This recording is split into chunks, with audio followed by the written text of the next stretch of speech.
good evening, everyone, and welcome to this evening's City Council meeting. Looks like we have a lot of people here for a variety of different presentations and items on the agenda.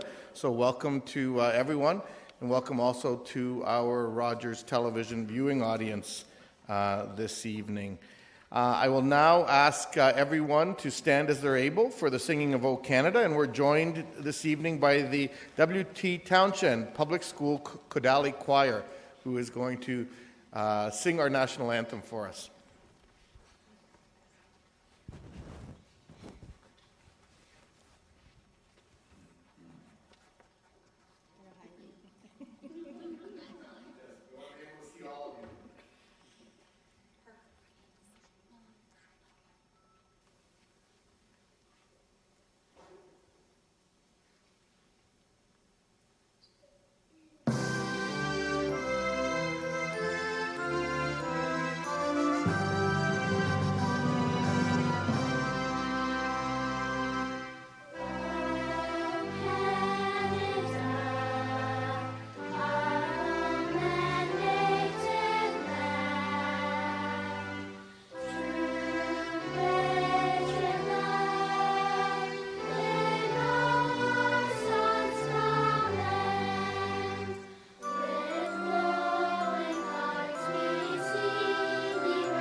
Please join. Thank you to everyone from the choir for joining us this evening.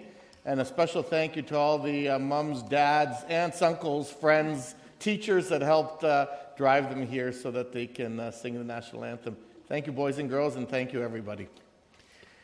It's been moved by Councillor Singh that the minutes of the regular meeting held May 16th, 2016, and the special meetings held May 16th and 30th as mailed to the mayor and councillors be accepted. All in favor? Opposed? That's carried. Are there any disclosures of pecuniary interest? Yes, Councillor Schneider. Yes, under Committee of the Whole, under sign and fence variance for 357 Falling Green Crest, of the property is owned by my niece and her husband. Okay. Thank you. Anything else? That one's been noted then. We'll move to item number 4. There are no communications for file.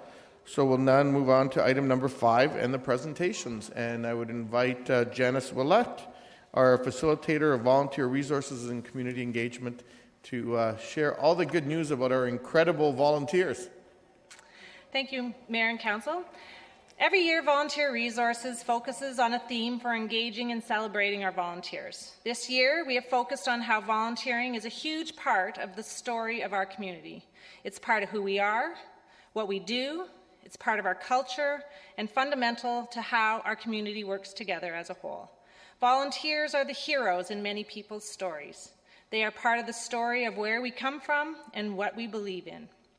Tonight, it is my great pleasure to be here on behalf of all of the City of Kitchener staff who work alongside our volunteers to help Council celebrate the long service milestone anniversaries of some of our affiliated volunteer groups who play an immeasurable role in the quality of life of our residents. The many lives these groups have impacted over their years of existence is a remarkable story of collective community action and the difference we can make when we work together to build a better Kitchener. I invite Mayor Urbanovic to join me up at the podium now to recognize the great story these groups have been part of over the years, to say thank you for what the current heroes of the story today, and to look forward to the story these groups will inspire in our community for tomorrow. We will start with the presentations to minor sports groups. Healthy citizens make a healthy community. 40 minor sport group organizations are affiliated with the City of Kitchener, operated by volunteers who serve as executive members, coaches, team managers, special event organizers, fundraisers, etc. From basketball to water polo, there's an activity for every sport enthusiast of all abilities. The first minor sports group we celebrate tonight is the Top Spin Table Tennis Club of KW.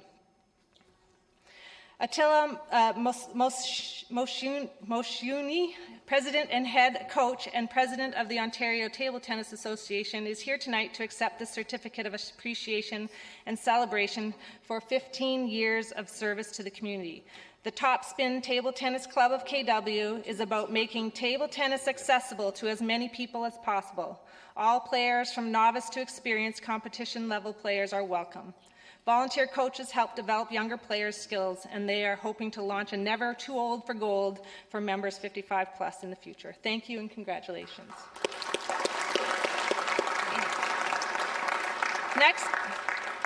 Next we celebrate the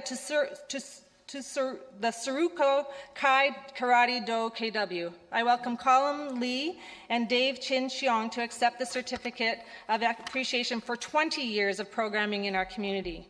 Tsuruko Kai Karate Do is a not-for-profit, community-based organization that offers a place for youth and adults who wish to study and practice karate in the Kitchener and Waterloo area, regardless of ability, so that each individual may experience the benefits. They are one of the oldest martial arts clubs in the KW area.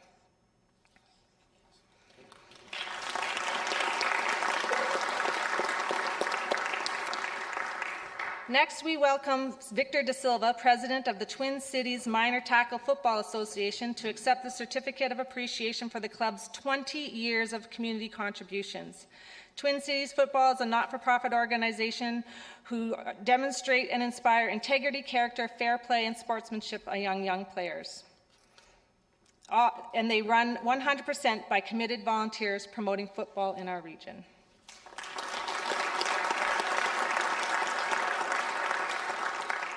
Next, please welcome Jim Butler, President, and Adele Parkinson, past President of the Kitchener-Waterloo Rowing Club, to receive a Certificate of Appreciation for the club's 30 years of service in the community. The KW Rowing Club is a dynamic nonprofit organization that provides the sport of rowing to the region of Waterloo. The club offers learn-to-row opportunities, fitness, fun, and great scenery along the Grand River to youth and adult recreation rowers.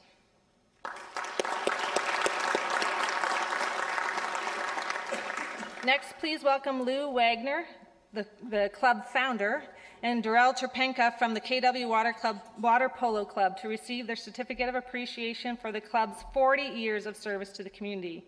Their volunteer coaches encourage responsible and ethical behavior both in and out of the pool and help create a positive team culture through strong athletic participation.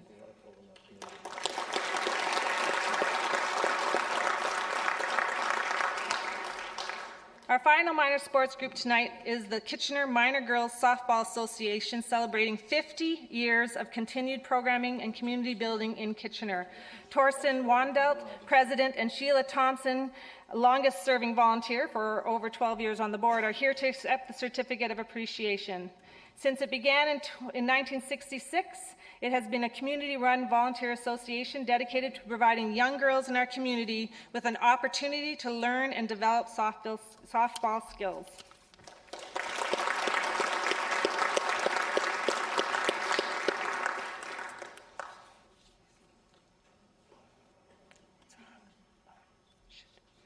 One way volunteers are impacting the story of our community is through volunteering on citizen committees.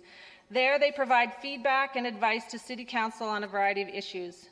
Tonight, we celebrate the ongoing contributions made by the Kitchener Youth Action Council. Please welcome George Kenyon and Daniela Kitstamacher to accept a certificate of appreciation for the Council's 20 years of service to our community.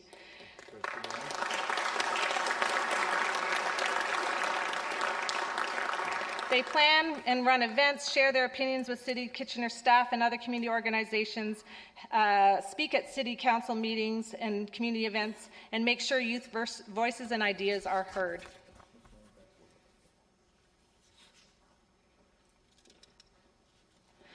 Finally, tonight we celebrate neighborhood associations. Kitchener residents enjoy a wealth of programs and resources close to home thanks to a working partnership we have with volunteers from the many neighborhood associations that operate across our community. First, we celebrate the Dune Pioneer Park Community Association. Thank you to Pam Ritz, President, and Sandra Lachance, Community Liaison for the Association, for being here tonight to accept our appreciation for the Association's 35 years of service to their neighborhood. The Dune Pioneer Park Community Association is made up entirely of volunteers from the area, and their volunteers assist in developing a stronger community by providing access to affordable activities and programs and events.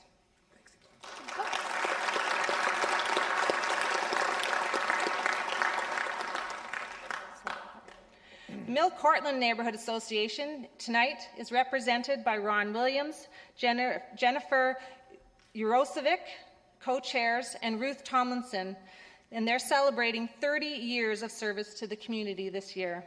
The Mill Cortland Neighborhood Association is comprised of dedicated volunteers who work very hard to provide a variety of affordable resources, recreational, educational, and social programs, activities, and special events to meet the needs and interests of the residents in their neighborhood. Their warm, caring atmosphere is a result of everyone working closely together to help build a healthy and vibrant community.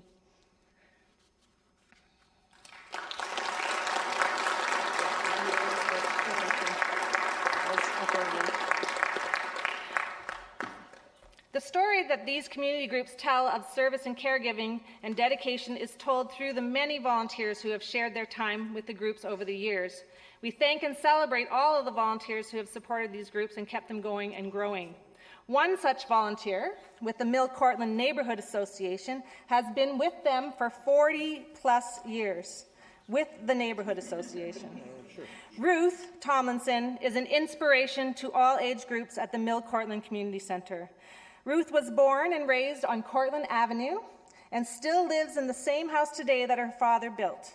Ruth was an active member of the Woodside Neighborhood Association in the early 1970s and was the catalyst behind an Ontario Neighborhood Improvement Grant, from that sprang the Mill Cortland Neighborhood Association and the Community Centre. In 1986, the Mill Cortland Community Centre opened, and she has been an active volunteer ever since. At the age of She still attends the monthly MCNA meetings, and she has taught weaving classes to children 7 years to adult for 20 years at Mill Cortland and was the treasurer of the association for over 16 years. Ruth is a true treasure in the community. Your contributions to the wonderful story of volunteers in our community are very much appreciated.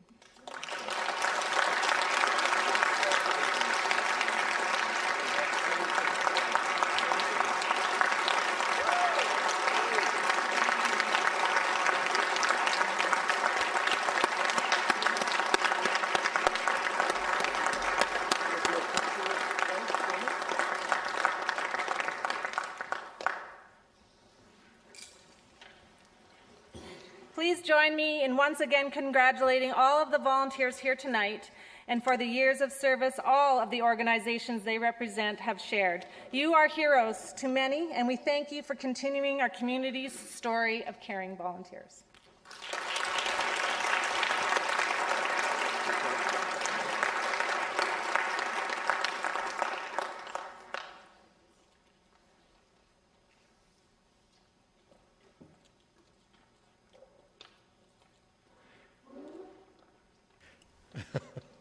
I think we need a new chair here.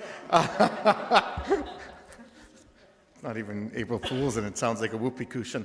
Anyway, I just wanted to take this opportunity on behalf of Council to thank all of the organizations who have been recognized this evening, both the community sports groups and our neighborhood associations.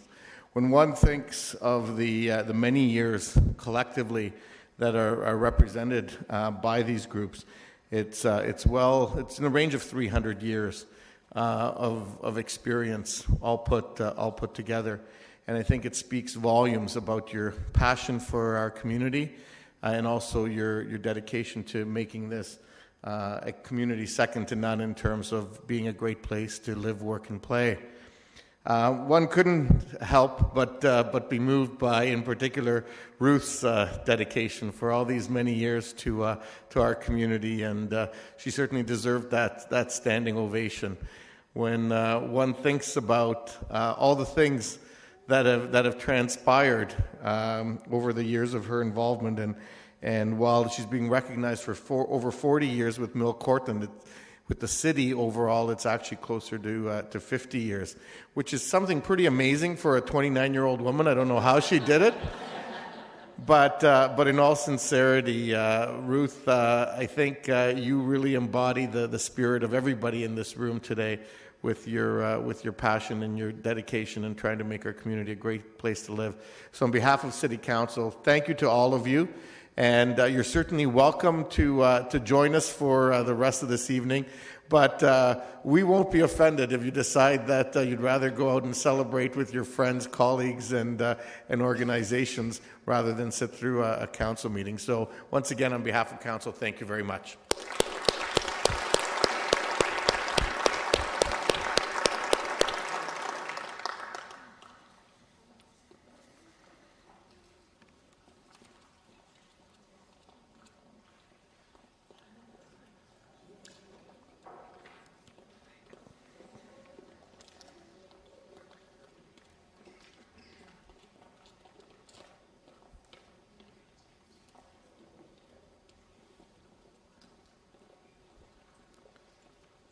Sanjay, you want to get ready while our delegations leave, and we'll start with you momentarily. It's pretty cool.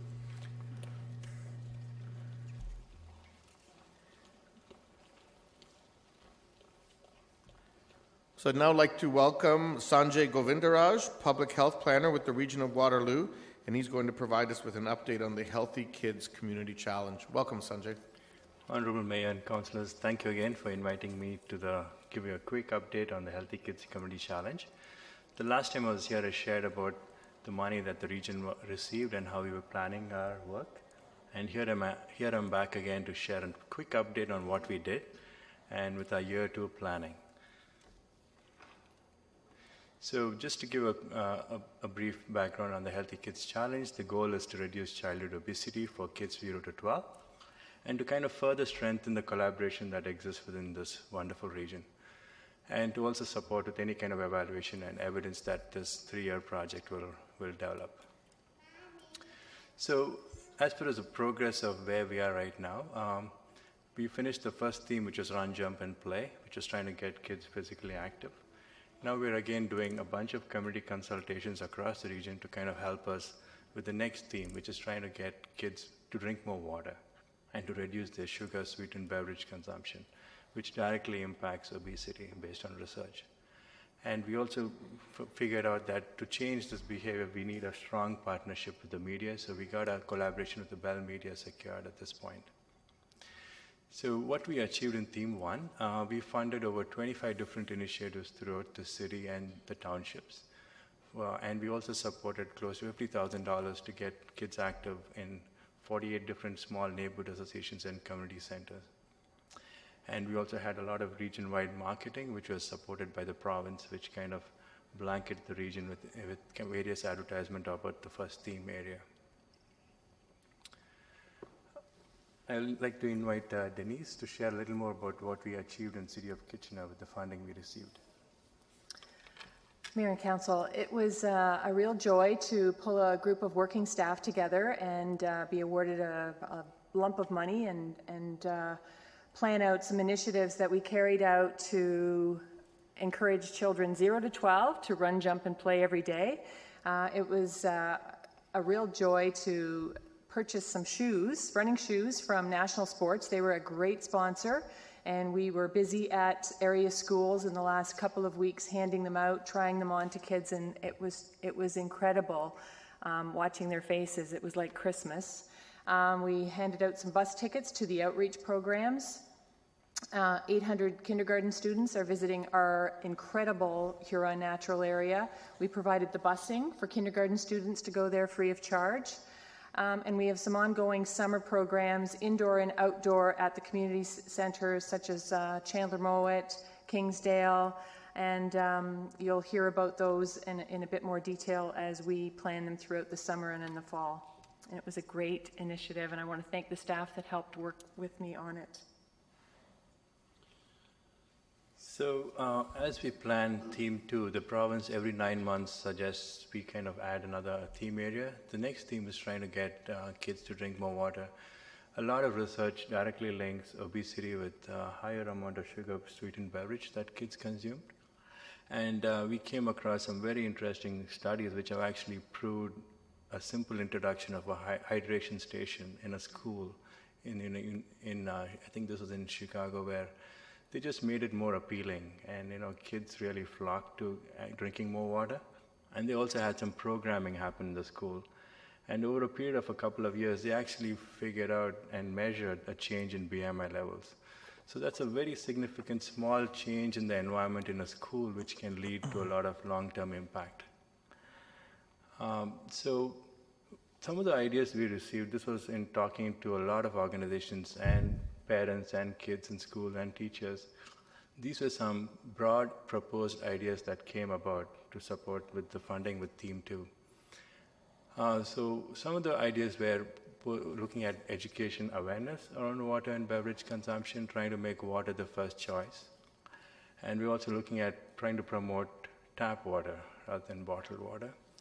And we're also looking at doing some kind of water inventory in the region and also updating the water infrastructure. This would be in community centers, in schools, in neighborhoods that really need some kind of an option. And to kind of also look at providing some kind of water dispensing options to small sports groups or groups that might need as kids are active. And the last one people suggested is, how do we further build on the technology that's available, like Pink Street and a number of other apps like Blue W that already have some kind of a feature where businesses can have some way of knowing where people can go and fill their water bottles. So it's to try to tap with the technology, but also go back to some simple signages that will link people who go out on trails or walk in the community as to where they can get some clean tap water. So those are some of the ideas that we're working with, and we are working with each of the cities and townships to further build on that and to kind of develop a much more stronger plan. So I'm open to any questions if people have. Wonderful. Thank you so much for the presentation, Sanjay. And we do have a few questions. Councillor Singh. Yeah, and it's good to have you back here, Sanjay, further to the last time you were able to present to council. And it's great to see that the good work that took place since then. So for your next campaign to encourage, I guess, our youth to drink more water and adults, you said access to water availability at trail connections. I picked up on one of that. So is it just more kind of awareness as to where the closest source may be, or is it also encouragement to work with the local municipalities to develop and build that type of infrastructure where there are water sources along trail networks? At this point, we're kind of looking at the costs and infrastructure that's involved in having a water hydration station outside. It's much easier to retrofit something inside a location that we know.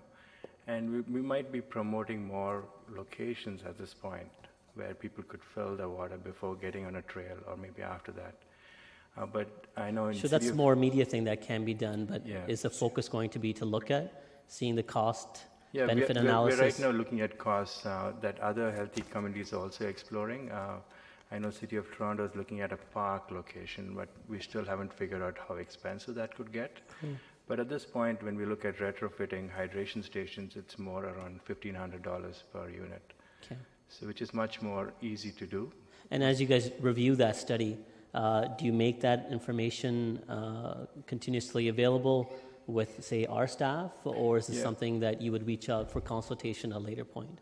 We will be working with the City of Kitchener staff and other city staff based on the inventory or GIS mapping we'll pull together. Perfect. That cooperative approach is obviously very beneficial. And the later question is promoting, again, drinking more waters. And we have huge assets throughout our community, which are the community centers, where our youth do participate and are actively engaged there in activity.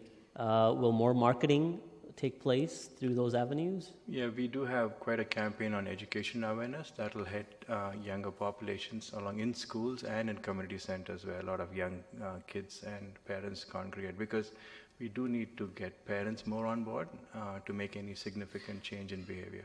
And part of all this is their public input component as well, where you actually reach out to ask, take feedback from the public? Yeah, or? we are getting feedback from a number of youth kind of groups. There's a Canadian Water Network, which is in partnership with the university, so we will get some feedback from them. We're also tapping into a couple of youth ambassadors that the region supports to kind of get more feedback. Good, good. Again, if any suggestion I can give is some participation and active marketing in our various events and neighborhood festivals that take place is always a good source to get to our youth and the parents involved. Sure. Keep up the great work. Thank you so much, Councillor. Thanks. Councillor Fernandez. Thank you, Sanjay. So as you're moving forward through this, the Healthy Kids Community Challenge, how are you quantifying your successes?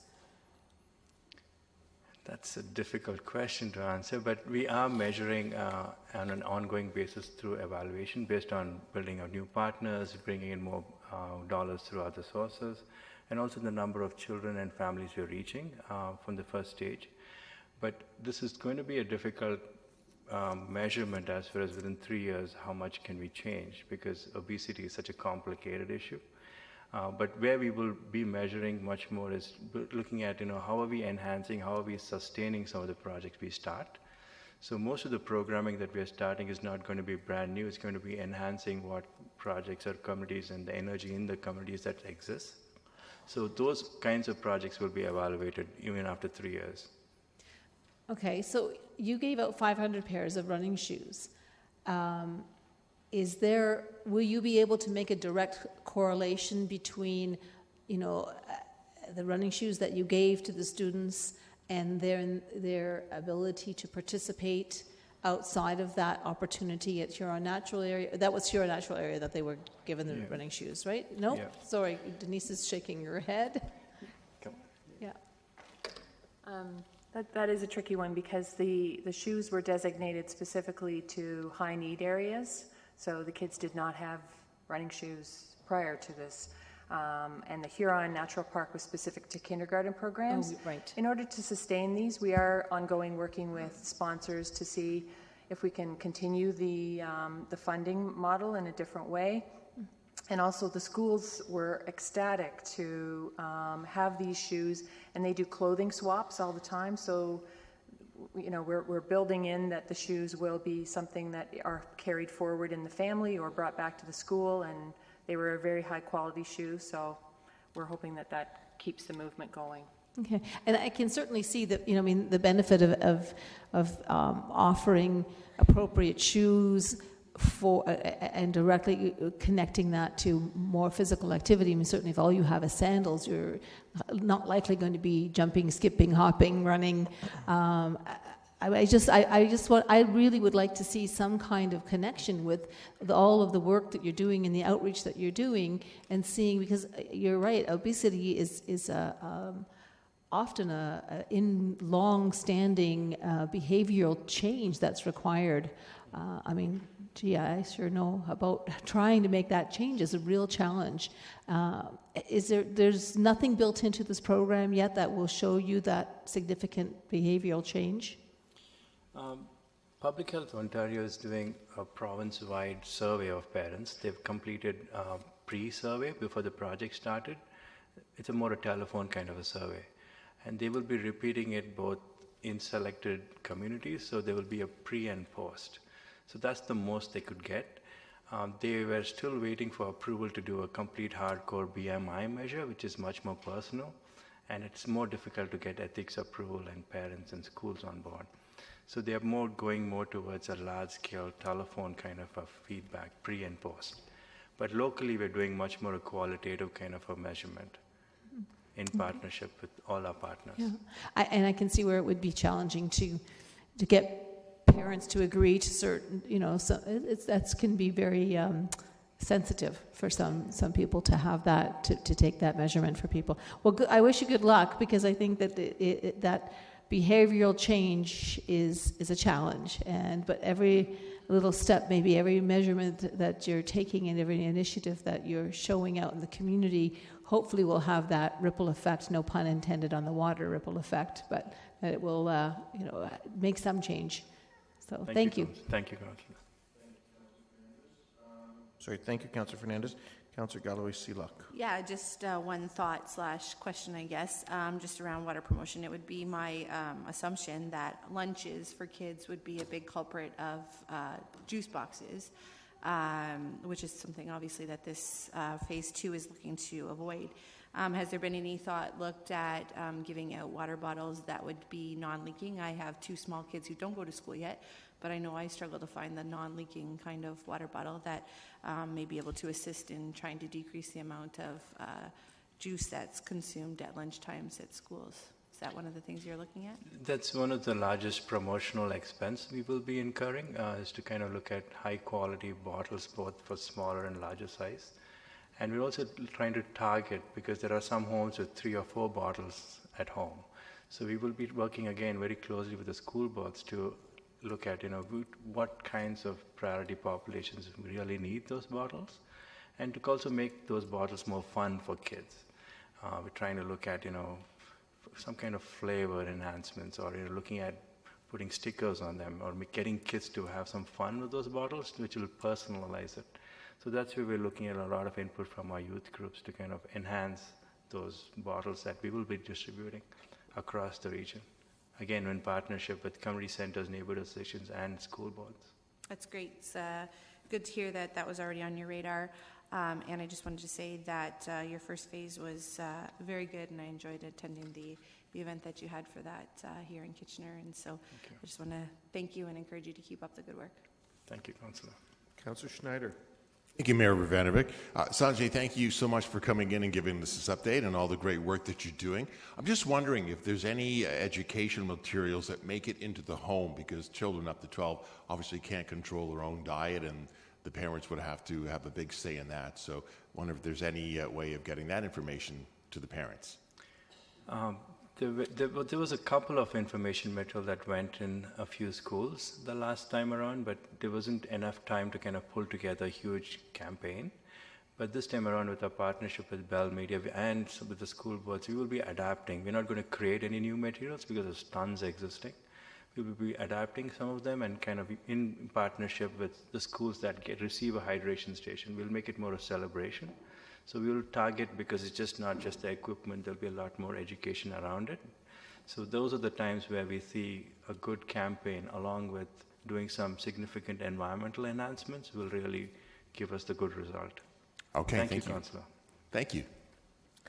And that would be all the questions we have for you. So thank you again for coming in this evening and giving us an update, and we appreciate all the great work that you're doing. Thank you, Mayor. Thank you. Okay, it's report card time, ladies and gentlemen, and I'd like to invite up Chris Hyde, the chair of our Compass Kitchener Committee, who's accompanied by some staff and members. And I got to say, you did a really good job of making them look authentic. At least back what they looked like back in my day as a student. So well, hopefully it's the kind of report card you'd like to send home to have sent home to mom and dad. So there you go. That's for sure. Mr. Mayor and members of council and staff, thanks very much for having us here today. It is our annual. Oh, that clock is new. Oh, it's reset. Don't worry. All right, I'll keep an I eye on won't it. time you. It's exciting to be back again to talk about the report card that we finished this year. I believe most of you have copies, and I'm just going to take you through a brief presentation we put together. So Compass Kitchener releases a report card to council and to the community, which highlights the progress made in achieving the community's vision and priorities. And who is Compass Kitchener? And they're an independent citizen advisor group of dedicated volunteers appointed by council. And we think that the employment piece is very strong, and it's an important part of who we are, as is the entrustment placed in us by council to do this job. This year we surveyed citizens at random and consulted with members of all advisory committees for input. So what's different about the report card this year is we tried to reach out to as many people as possible in the community, but also amongst other citizen advisory committees to incorporate their perspective into the report card. We really wanted to find out, just beyond the 12 people on Compass Kitchener in the room, we wanted to get as many eyes and perspectives and ideas as we could. The report card is aligned with the City of Kitchener's new strategic plan. That's the 2015-2018 strategic plan. And of course, it being a new plan, it means that much of the city's work on these priorities is in its infancy. That this is something we want to achieve from 2015 to 2018, so we're starting to do the work on that. And so the report card is meant to reflect the current stage of progress, and that we understand that as a new strategic plan, we're beginning to take on this work. And so we hope that our work, there's some synergy there between the two. Our report card is a world-leading engagement exercise between citizens and council. Every couple of years, we do a brief survey. We look at Australia, the United Kingdom, the United States, and really one of the things that we value of the committee work is that it's the entrustment from council that allows us to do this work, that allows us to work independently and come back with these results. I want to say annually, as often as we can, hopefully annually going forward. And so we think that really is a world-leading thing. It's something that the council should be applauded for continuing. And we use the results to improve our community is the sole purpose of this work. Sometimes when we deal with levels of municipal, regional, provincial government, if something needs to be improved, it turns into a blame and shame game. That's not what we want. We want to use this information to improve the community going forward. That's all we want. Most of the report cards that we have, that we've done in the past, and this current one, we talk about the great things the city's doing. We also talk about things to keep an eye on going forward. Not all of that is bad. Some of that means that these are things we'd like to see, and we're excited to see down the road, and we hope will come to fruition. And the report card is a very important check-in between citizens and council. As we all know, elections come every 4 years. Earlier if something goes really wrong, but every 4 years. And so it's important to have these types of exercises where citizens can look at and evaluate the city's performance. Just a bit on the evaluation scale. So much like the report card, and of course, this being the council, most of you won't see anything below those first two letters, but I'll talk to them a bit in a second. A, the city is making better than expected progress in all areas. They're doing the best possible. B, the city's making good progress. C, the city's making some progress, but outcomes are a little bit uncertain. And D, the city is making little to no progress in that area. No Fs, that's not what we're looking for. Again, and rest assured, if we were the teacher, the city's doing well in most areas. All right, first area to get into, open government. The city has strong customer service guidelines, and most citizens appear pleased with their customer service experience when dealing with the city. There appear to be strong foundations in place for open government, and the city really does appear to be looking actively for new ways to engage citizens. One example we threw up there was Engage Kitchener, the online forum that's recently come online that we are excited about, and actually some of our members of our team took a run through. There's also the release of the data sets that the City of Kitchener put out that was of interest and was of value to not only our own committee, but as an example of some of the initiatives that we're excited about. Public engagement has been a strong point for the city, both in quantity and variety of engagement opportunities. Oh, no, I went too far. Things that we're looking at for the future, citizens would like an improved ability to ask questions and get very, very focused answers. Again, this isn't meant to contradict the previous statement. It just means that when we've talked to a wider group of citizens, they've said the customer service process is really great. Sometimes we'd like the extra step in getting those focused answers to our questions. They'd like more structured channels for providing input or feedback on specific issues needed online, and better follow-up communication on how citizen involvement had a meaningful impact. And that's sort of the wide world of this engagement, is that you can engage citizens and bring their feedback in. It's also important to let them know how their feedback has helped the city going forward and how it's improved things. It's important to communicate plans to follow up on the results of key projects. These are open government projects. And so when we kick off the open government projects, we should talk about what some of the follow-up and the results have been. And the city may need to provide a simple, understandable synopsis of the main points on technical staff reports to engage citizens on these issues.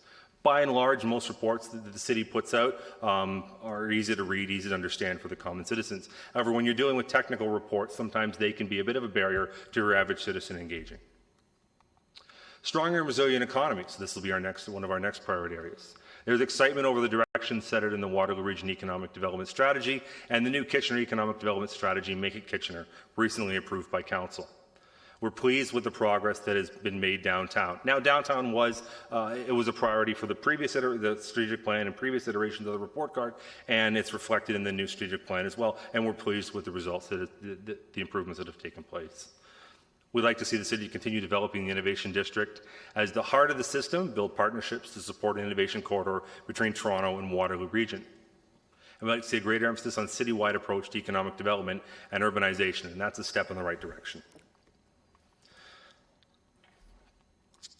On the flip side, the variety of great economic strategies in place raises a concern amongst the citizens for the alignment of activities across municipal boundaries. Simply put, there's a lot of great plans in place that we're seeing and we're really excited about. It's just concerned about keeping that momentum up and fulfilling that when some of them do cross-cut between other municipalities at the regional level. There's going to be a mix of capacities in other areas. So there's a lot of faith in what we can do. Let's hope that some of our partners we can work together with them to achieve those results.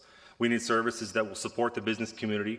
Funding and supporting these services becomes the first step. That was one of the things we spoke to in the report card, where we talk about some of the ancillary business supports that can be provided if we're going to have a startup culture and we're going to embrace some small businesses. We're hearing from a lot of those people that they can use some business supports and to better get established in the community. We need to be mindful of the perception that there's an unequal focus on all areas of the local economy. The big thing is that the tech sector should be celebrated in this region, and I think it's something that the City of Kitchener and the region are immensely proud of. But it's also, we shouldn't lose focus on the other important economic sectors that are in this community and have been important to this community for a number of years. So there's a way to strike a balance going forward. Safe and thriving neighborhoods. I think this achieved the highest grade in the report card, and it's the one we're probably the most excited about. Citizens are enthusiastically supportive of the neighborhood strategy project. We've had many discussions around the table, and it's something that there's a lot of interest in. Grants and planning tools are provided to encourage citizen leadership roles in neighborhood enrichment projects and in creating active places, and we think those are great things. It's exciting to see grassroots citizen initiatives like the Aaron Street Willem Road mural. Regardless of the current state of that mural, it's still an exciting thing to see going forward, and something like that where the citizens are encouraged to step up and create their own projects and their own art in their community to make their community a better place. That's what's really exciting, the grassroots part of that and the encouragement that they've received. Kitchener is exceeding requirements for housing and employment intensification within the requirements of the region and the province. People are satisfied with their access to recreational opportunities, and walking trails and pathways are highly valued by citizens. Those last 2 points have been consistent over a number of years. I've done this report card for a couple of years, and our recreational opportunities and our trails and pathways have always been very strong features of the city, and we're pleased to see they're strong going forward. Traffic safety in neighborhoods continues to be important for many citizens. Doesn't mean there's anything wrong, it just means it's something that's important to all citizens in the community. And for that part, it's encouraging to see the city is working on low-cost options that can be implemented on streets that are not considered a priority under the current policy. So there are ways that the city's finding to implement traffic management that are of low cost in many areas around the city. We really appreciate the efforts to reduce sprawl and create walkable neighborhoods, and we recognize that there's still work to do in this area. It's part of an ongoing process. And it will be important to ensure that new development is compatible with our green space in existing neighborhoods. So I think we're seeing within the Safe and Thriving Neighborhoods is that people are starting to get really excited about what's going on in the neighborhoods now and in the future, and we want to ensure that's preserved. Sustainable environment and infrastructure. The city has made a commitment to environmental awareness actions through various city communications, open houses, signage, grants, and policies. So the city's done an extraordinary amount of work in these areas. Active transportation is given significant priority, and there is good progress towards creating high quality of pathways and trails. And strong prioritization of urban forest and natural conservation efforts. Looking forward to seeing the results of the Sustainable Urban Forest Program expected to be completed in 2017. These are all things we heard from the citizens we spoke with. However, many citizens don't know about the city's own environmental progress to be able to say if they are on the right track or not. So how does that contradict with the point we heard on the first side? Is that the city's doing a great amount of work in these areas and trying to get the communication and the information out through many, many different avenues. On the flip side, we're hearing maybe it's not being quite as effective as it could be. Again, you could put the information out. Can you make the horse drink the water? I mix my analogies there, but you get my point. More emphasis on making trails and pathways a connected network. We're hearing from a lot of people, and especially from some of our other citizen committees, that when trails and pathways end abruptly on busy roads and busy intersections, it is a bit problematic for cyclists and pedestrians. So looking at ways to make them more interconnected. And the emphasis on corporate climate responsibility appears to be minimal compared to all of the community-focused environmental efforts. Excuse me. What do we mean by that? Well, we mean that a great deal of the environmental efforts that are aimed appear to be targeted at the citizens, and the citizens aren't aware of, and there's a perception that we're not aware of, what's being done in corporate culture out there, what's being done for big business in the community and other areas. So what's their environmental impact, and what steps are they taking? Again, a lot of the awareness piece is aimed at citizens, is appreciated, but what's being done on the corporate side. Efficient and effective city services. Again, this one remains true from the last one, as a majority of Kitchener residents feel they get good value for their tax dollars for city services. That's been consistent over a number of years, and there's been no change in that. Leisure services, recreation programs and events, and community centers, very high level of satisfaction among citizens that use them. So again, these things remain popular, as they have been for a number of years, and they are sort of benchmarks of the city. High level of citizen satisfaction with fire prevention, fire education, and emergency response. So we think those are some of the greatest services we offer. Grass cutting in public spaces, street sweeping, and leaf pickups all have high levels of citizen satisfaction. And citizens in all areas of the city appreciate the variety and quality of downtown events and festivals. So not all of us live in the downtown area, but we are very pleased with the quality and quantity of events that occur downtown, and we do enjoy coming downtown. Citizens are less satisfied with service levels for snow removal, ice control, as well as road and sidewalk maintenance. I know Canadians complaining about the winter, right? But this thing seems to be something we heard from a lot of citizens this year. The enforcement of parking bylaws and property maintenance standards continues to be a concern for some citizens. So that's under the efficient and effective city services area. And that is our brief wrap up and highlight of some areas we wanted to bring to council of the report card for the year. I'll turn it over to the council. Wonderful. Chris, thank you, not just to you, but to the entire committee.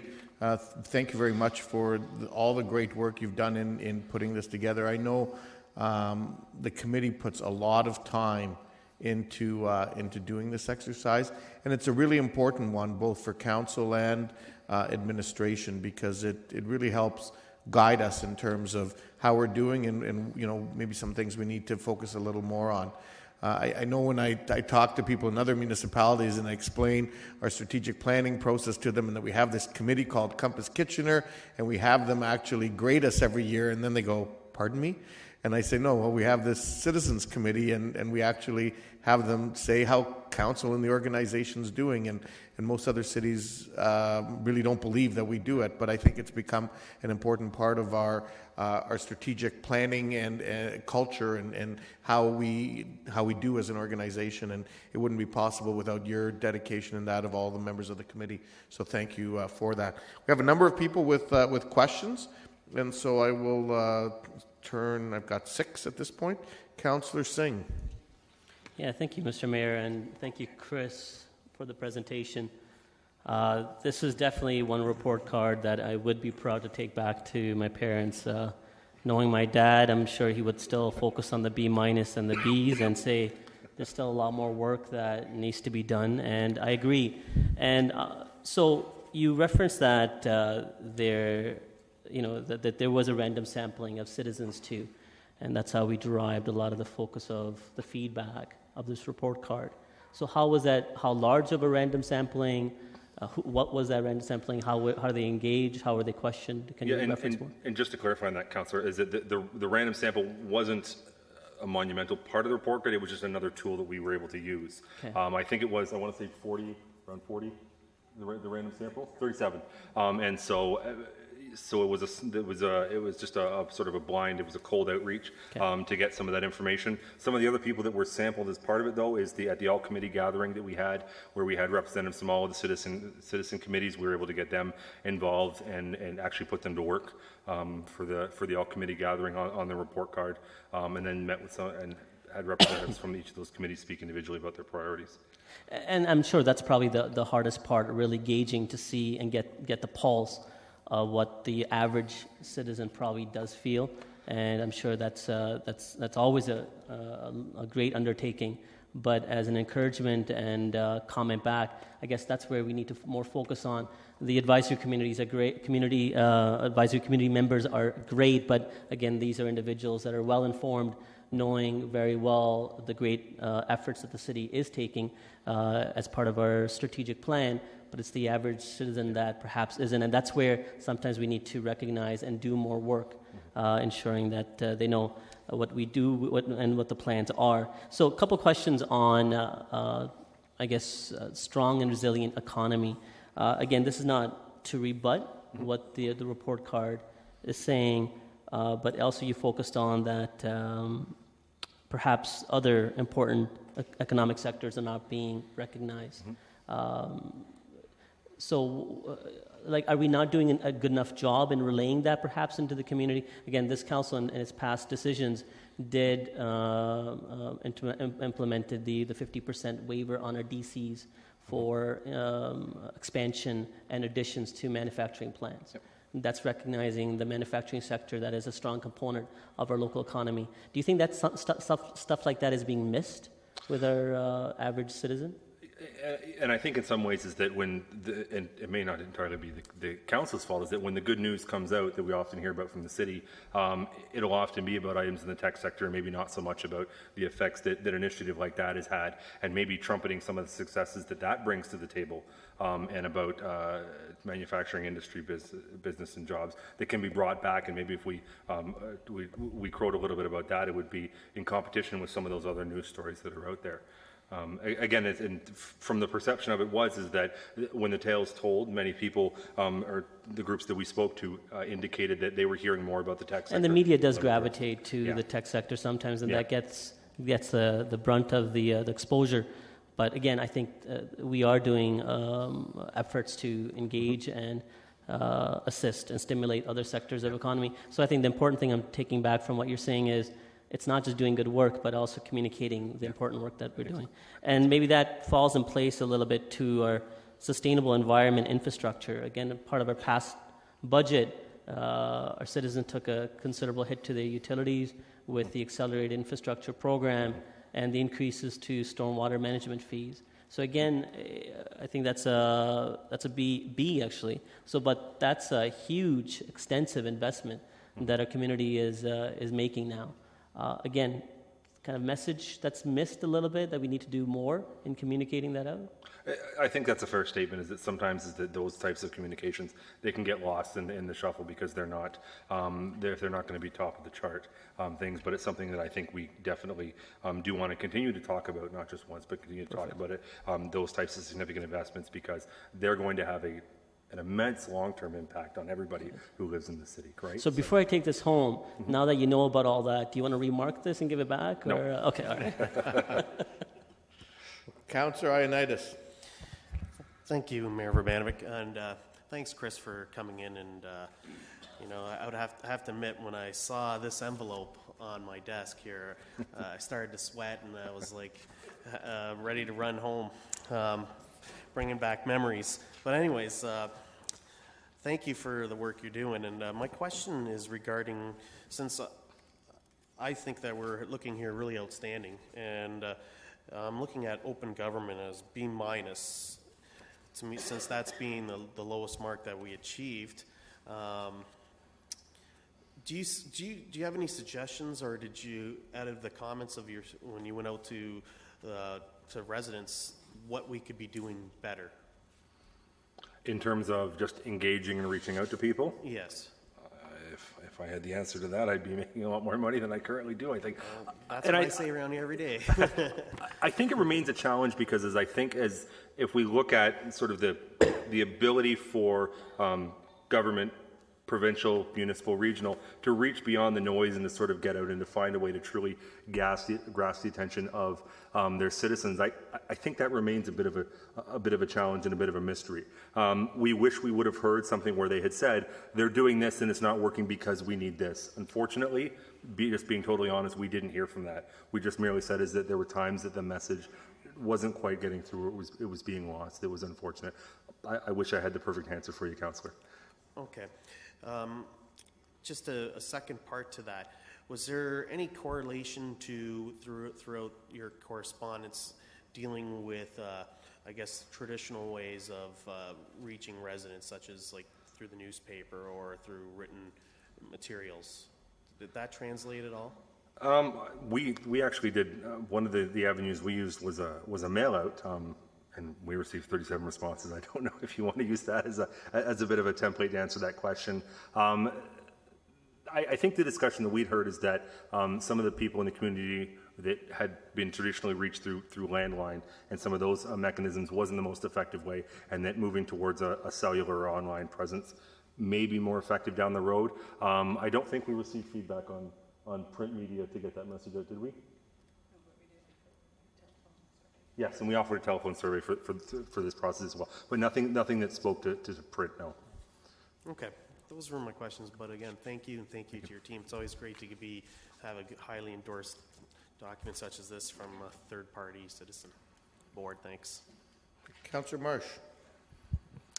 Hello, Chris. Thank you for coming in and presenting to us. I can see that after leaving Compass Kitchener, your committee is still going strong, and I'm very pleased to see that. I wanted to ask you, did you have any reflections in your committee about why you think you had such a poor response rate to your survey? Yeah, I mean, I think when we had sort of hung our head and had a bit of that, felt a bit of that shame and said, oh, maybe nobody's interested in what we are. And I wonder if, in fact, is that if the inability was our own. We tried to say very much is that we need your help us to evaluate the city's progress in these areas. And just, I don't know, it just didn't seem to be something that was a hit with people. And it was a random sample across the city through all neighborhoods. So, but it just didn't, maybe it's first year and maybe the messaging around the importance of it and the impact it could have on this process, maybe that hadn't been put out there yet. I'm looking for the record behind me. It may be something in future iterations if people were to hear about its impact and about how valuable it would be to the committee and to council, maybe that might be something that would get more attention. Yeah, that sounds good. I would say don't give up, just keep going with that and try different ways to get a better response rate. Now, in your last slide, you talked about concerns about enforcement of property standards and parking bylaws. Can you expand on that a little bit? I just think is that what have heard, and I think we've heard this a bit consistently, is that some of if a citizen's first and major point of contact is between property or bylaw or parking services, it maybe often reflects negatively on that interaction with them. And so in that case is that it's one of the areas where citizens it may be a touch point between some people, between the city and themselves. And so it may be something where they're concerned about the availability of parking, some of the parking bylaw issues that they have in parking on street. Those are some of the testimonials we heard from people that spoke to us. Did you have a way that you felt that we could be doing better? Again, it's one of those things I wish I did. It was one of those areas where when we spoke to and heard about it, it wasn't something that we saw a solution of, only to sort of convey that the perception of some of the people that we spoke with and that we'd heard from had conveyed this message about some of these standards issues and bylaws. Fair enough. Yeah. So I just want to finally just mention, I really like the new format. I think it looks great. Thank you. Thank you. Councillor Fernandez. Thank you, Chris. I think that we are getting so much incredible value from your committee that I don't even think we can put a dollar value on. Kudos, and congrats over and over again for the kind of work that you guys do. There's been some talk about the 37 out of 1,000. I don't even think it's about that. I think it's how you guys worked together to create a really interesting report that drills down on a number of areas. So I have a couple of questions. I was at the gathering that you had with the advisory committees, and I sort of stayed around probably maybe a tad longer than I should have. But how did you find that you were able to gauge what they were saying? I know there were people at each table, but how were you able to sort of gauge the strengths and the areas that needed to be improved on out of that? I get a sense you were able to do some of that, but I'm wondering if you were able to hear all the voices. I think we were. I think what we did that was most interesting, it was, I don't want to say it was a bit of an arts and crafts exercise, but is that we were able to take and solicit feedback from everybody who joined each table for each priority area. And they would sit down and we would say, you know, what's working, what would be improved, what areas do you think are missing? And in the sense is that they wrote it on a 3M sticky note and were able to put it to the table, and then these would be gathered and tabulated and put back into the main report. Why we felt it was important to do something like that is because it captured all opinions. And it wasn't a case where perhaps if somebody didn't feel comfortable speaking in public, or they didn't, or if they didn't get a turn to get all their comments, it essentially was an opportunity to say, hey, write something down, nothing's attributed, put it on the table, and we're going to keep it and we're going to document it going forward. And it was an exercise like that, and that's how we think it was pretty successful. It was much like the mail out. It was the first time we've done it, and I think it's something we're going to want to do again, because the ability to have 100 people in a room and to be able to gather their feedback on all of the priority areas, it's pretty exciting stuff for us. So yeah, and you're right. By having that anonymity on a little sticky note, nobody would really know at once that they were all compiled or what was being said. So one of the areas was the strong and resilient communities. And is it possible to go back to that slide by any chance? Because there was something on there that I think it's important for us to look at. It said it was talking about the tech sector. Tech sector should be celebrated, but we should not lose focus on other important economic sectors. Is it possible for you to elaborate a little bit on that? Because I know that we have a lot of strong support around council for the tech sector, but I've said a couple of times that I feel that we're missing out on other areas that we should also be celebrating. Was there any specific areas that were discussed? I think we heard a lot of points that spoke to that. If I want to try to tie them all together, I would say is that the city, the region, the universities should be immensely proud of the tech sector, the innovation culture we've established and what we've building and what we are building here. In the same vein, there's a manufacturing and industry tradition that's been around in Kitchener for hundreds of years. It's played an important role in the local economy. It employs many people now and ongoing. And is there a way that we can continue to support those businesses and those employees going forward while still not losing sight of the tech sector? Can we sort of focus on that aspect and also at the same time recognize the important roles that places like Schneider's have played in the community and the importance and the legacy that they have? Okay, thanks. We talked about sustainable environment and the fact that generally citizens don't know what we're doing. When you said corporately, you were not talking about the city corporate. You were talking about the corporate generally in the community. And I have to say that I'm seeing a little bit of that in our environmental committee. There just seems to be, even though there seems to be high interest from the general community, there doesn't seem to be the knowledge that translates to an advisory committee from the environmental committee, but also elsewhere in the community. Were you able to sort of drill down a little bit further on that, or was it just that people just didn't know what's going on? Yeah, I think that the message we'd heard is that when the city tells the citizens about stuff that they can do to be more environmentally aware and to be better contributors to the sort of climate in their own house, to use the vernacular, it seems to be something that resonates and sticks, and people are aware of the leaf recovery, and they're aware of the compost and many other initiatives that the city's done. It's that when other partners are doing it, they're not really sure what's going on in forgive the term, other houses. They're not sure what's going on in business sector, or even in probably as much as in city and government. Just because, I mean, is it the messaging that they're receiving that they're most receptive is what goes on between them and not into these other areas. And so when asked them if they were sure or they were confident that others were making as much of a push and as much benefit in the area of environment as they were, the perception that they were is that no, they weren't aware of what was going on.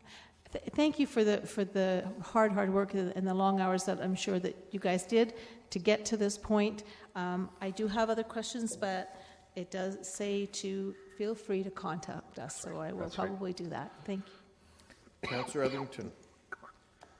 Through you, Mr. Mayor. Chris, again, my sincere thanks to you and Compass Care. We need this kind of constructive criticism. I think that we have a terrific need for it. We get criticism. Maybe I should stop there. But I appreciate the criticism. Now, I'm speaking as someone who, when I was at school and got report cards, they often said things like, Etherington's efforts leave a great deal to be desired. Now, that has drastically changed in recent years, but I did want to ask you, I wanted to ask you on a couple of points. The first one was under the open government, which is of great interest to me.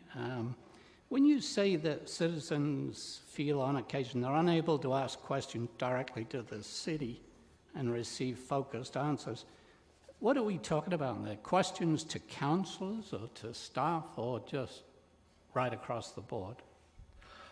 I think what we've been hearing is that based upon when some of their interactions had been with some staff, is that the perception had been is that they hadn't always received the answer specifically that they were looking for. And it wasn't that focused answer.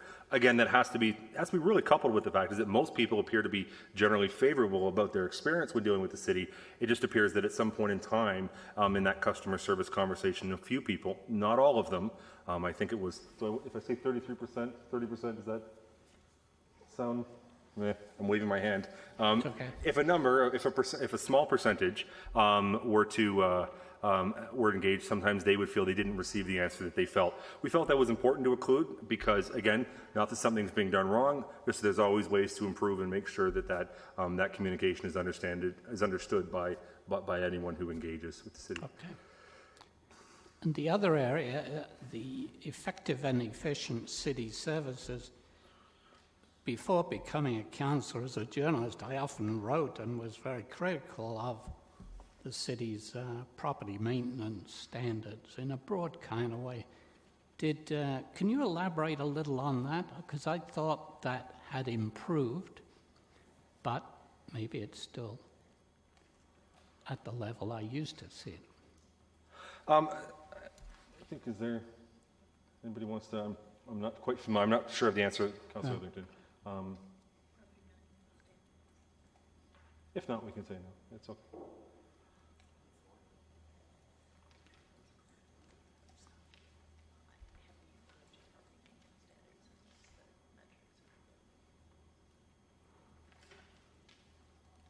What I can do is I can circle back and actually find out from specifically if there was anything specific that we heard to that point outside of sort of the larger rubric of as the touch point in which citizens have had with the city parking property standards. If it was a bit of a less than desirable occasion, we can certainly dig a little bit deeper. Okay, I'd appreciate that because I'm wondering whether it is just straightforward property standards as to, height of grass or lack of paint, or whether in a much more serious way, I'm dealing with a couple of instances at the moment in my own ward where you have a problem house or a problem homeowner that can hold the entire neighborhood to ransom. And that also involves some pretty severe property standards questions.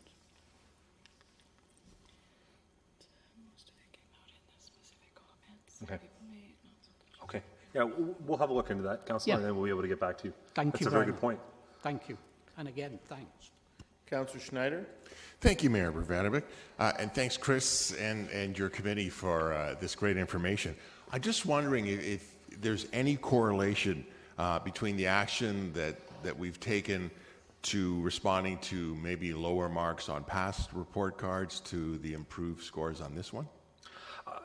Because this is based upon an entirely new strategic plan, no. As a member of Compass Kitchener for those previous report cards, I'd love to say yes, it was us. But seeing that this is a new strategic plan with a new set of priorities and goals laying out for ahead of us, I don't think so. I just think is that in many ways, as we spoke to it, is that because the strategic plan and so many of the initiatives are in the earlier stages or in their infancy, is that's what the progress and that's what the evaluation is based upon. The idea being is that as we progress through those years of the strategic plan towards that 2018 goal, you would want to see greater and greater progress made against some of the ideas you've laid out. So in many ways, being the first one, I don't want to say it's the easier one, but it's the one where we're marking against plans and ideas and frameworks, and later on we're going to move into the progress areas, and that's where you may get a more determined mark in some areas. Hopefully not. I can't imagine why, but you may see it.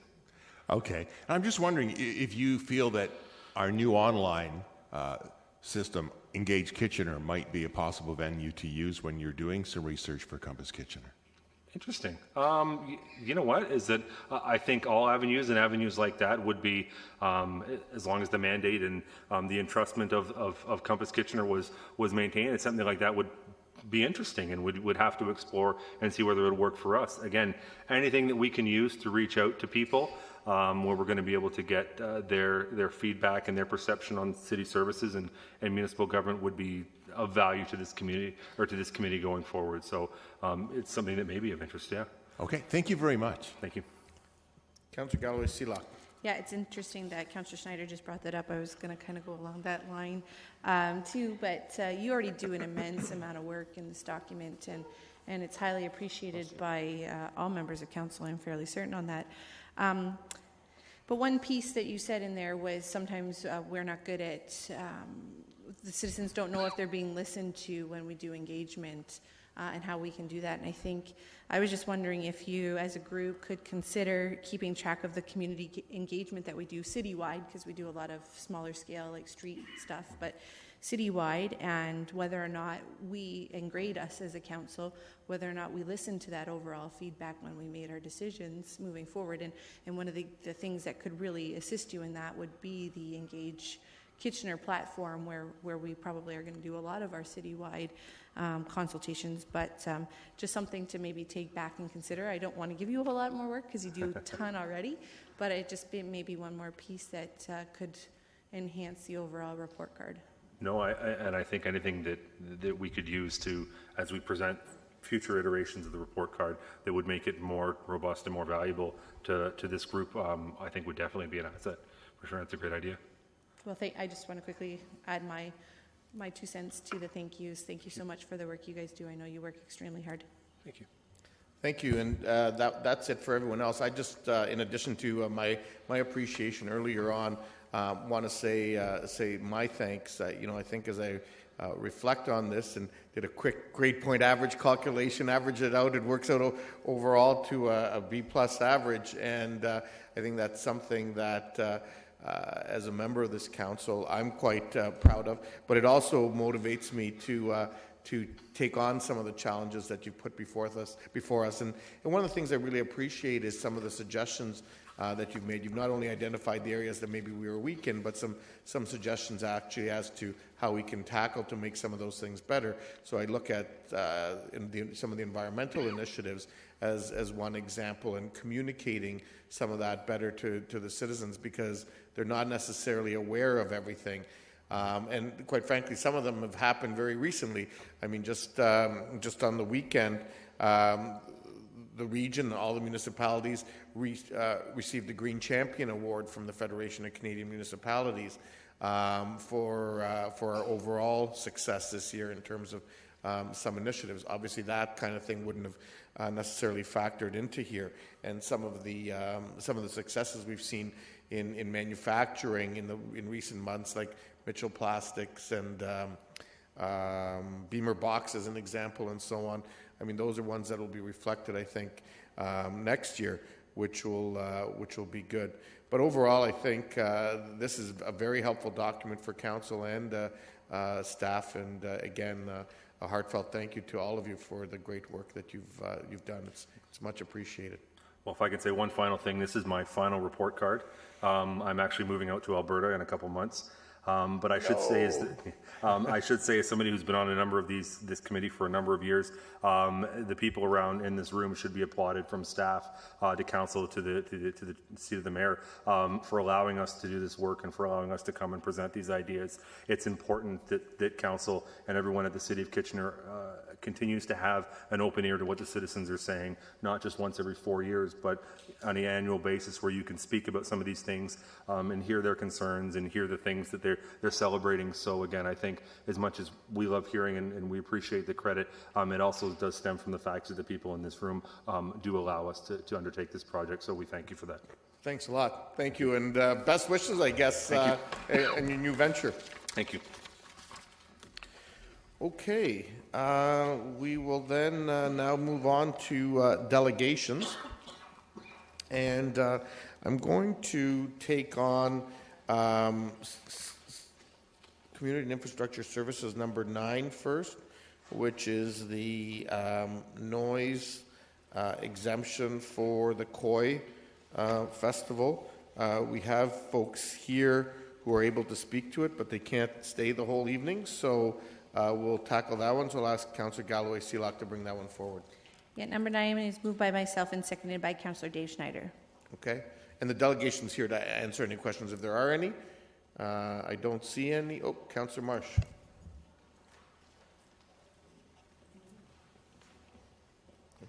Rob Sonoda and team from the Centre are here. So go ahead, Councillor. Good evening. Good evening. I just want to ask you about the positioning of your second stage, the one that will be open to the community free of charge. My understanding is that you are designing the arrangement so that the stage is pointing towards the residential area rather than towards Frederick Street. And I'm just wondering if you could help me understand why you wouldn't do that, do it the other way around. Because in light of, this past weekend, we had a festival with some complaints, not nearly as many as last year. But anyway, I don't want us to go down that road again. Okay. First of all, good evening, Mayor, Council, staff, and fellow citizens. To answer that question, the main stage is in our back lot. It's on a slight angle, and it'll be facing the government building, Suddaby School, the courthouse, and the regional building. Because the music on that stage is from noon till 10:30, we feel that there's very little impact to citizens specifically in that area because we're surrounded by so much concrete and so much larger structures that the bleed from the noise from the speakers will be minimal. The second stage is in our front, what we call the landing pad.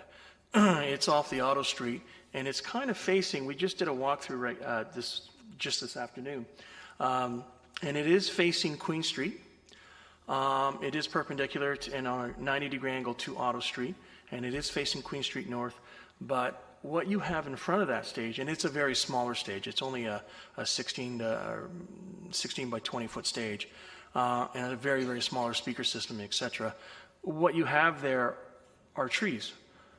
And the main display of the speaker does, if it does go past anything, it's going right to the church, which we understand at that time will be vacant because they've given us control over their parking lot at that time. So there's very little residential impact, and that stage is only operating from noon till about 4:30. So from my understanding in the report, it demonstrates that you will have an on-site person to be in touch with our bylaw staff. We have been in touch with bylaw, and we have been in touch with other city staff, specifically events and bylaw and et cetera, and police and sorry, what I meant to say is during the event, if there were complaints, would the group be willing to turn the volume down if there were residential complaints? Of course, we're not making a statement over one event. We're here for the long haul.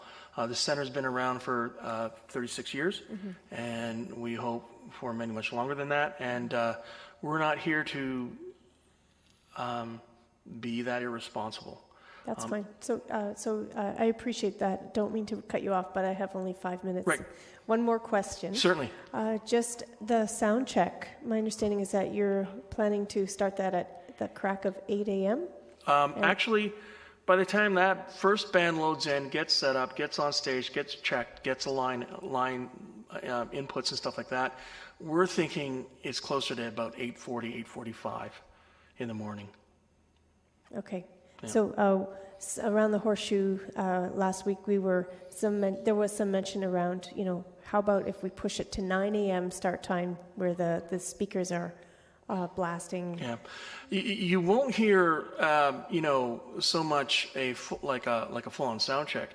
In the first about 10 minutes of that sound check, you'll hear the odd noise. You might hear the odd drum. You might hear the odd bass guitar, just getting a line through the system, just so that they match the instrument to the channels, and so on and so forth. You may not hear, a really concerted, effort to make noise till probably closer to 9 o'clock at that point. Perfect. We're on a very tight time frame there. Okay, thank you. Thank you. Councillor Davey? Thank you. Councillor Marsh actually asked most of my questions, but I figure since this is being broadcast live, would you mind just telling us a bit about the event and the lineup and the event itself? Please. Okay, so it's an outdoor event. It's on June 25th. We saw a partnership happening with COI, which, as you know, was down at the foot at King and Frederick. There was an opportunity to collaborate with them because there was a fear that that festival was done. And we saw an opportunity to take the community mandate a little further and have an opportunity to work with COI and bring it to the Centre and the Square for a one-day, one-shot festival. The collaboration's been great, and I think we have probably one of the better lineups out there for a small one-day festival, pop-up festival. And that lineup is? Pardon me? The lineup is? Sorry, the lineup is? Sam Roberts. Sam Roberts. Go ahead. Strumbellas, Tokyo Police Club, Rhea May, Hannah George's, Highs. There's 14 bands. 14 bands, 2 stages. Tickets are still available? Tickets are still available. Are they purchased through the usual Centre and the Square channels? Through the Centre and the Square, yes. Thanks very much. Thank you. Okay. Thanks for those helpful questions, Beautiful Councillor Davey. Thank you so much. With that, there don't appear to be any other questions, so I'll call it the question. All those in favor?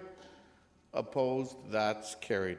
Okay, thank you, gentlemen. Thank you. We'll now move on to item 6A, and these are delegations with respect to the Dog Designation Appeal Committee recommendation listed as B3 on the Committee of the Whole agenda. We do have 2 delegations. First, we'll hear from Donna Cybulski, and second from Mithra and Doreen Jetilaki. And I just want to remind the delegations that this is also an issue that we received advice on from staff on the weekend. So with that, I would invite up Ms. Cybulski.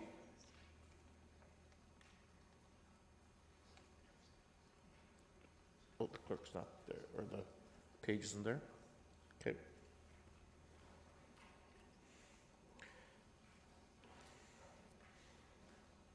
And I just want to remind all delegations that they have 5 minutes to make their presentation.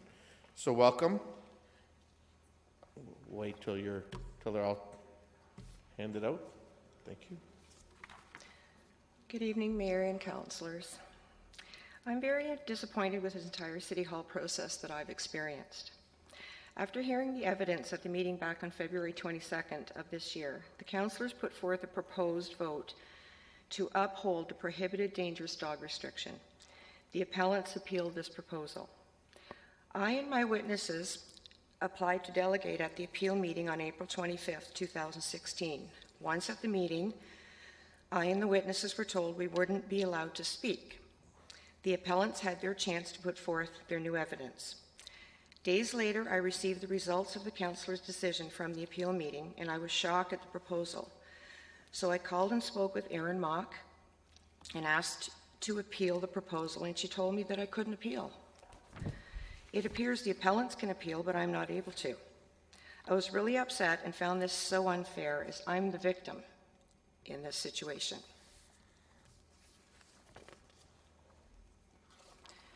So I stand before you tonight with some unanswered questions and some personal thoughts.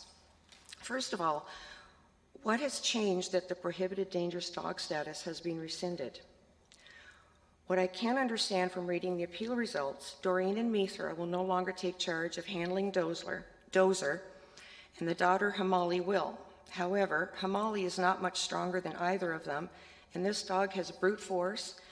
Dozer has no training or outside socialization skills with animals or people, and when it wants to go somewhere, it goes.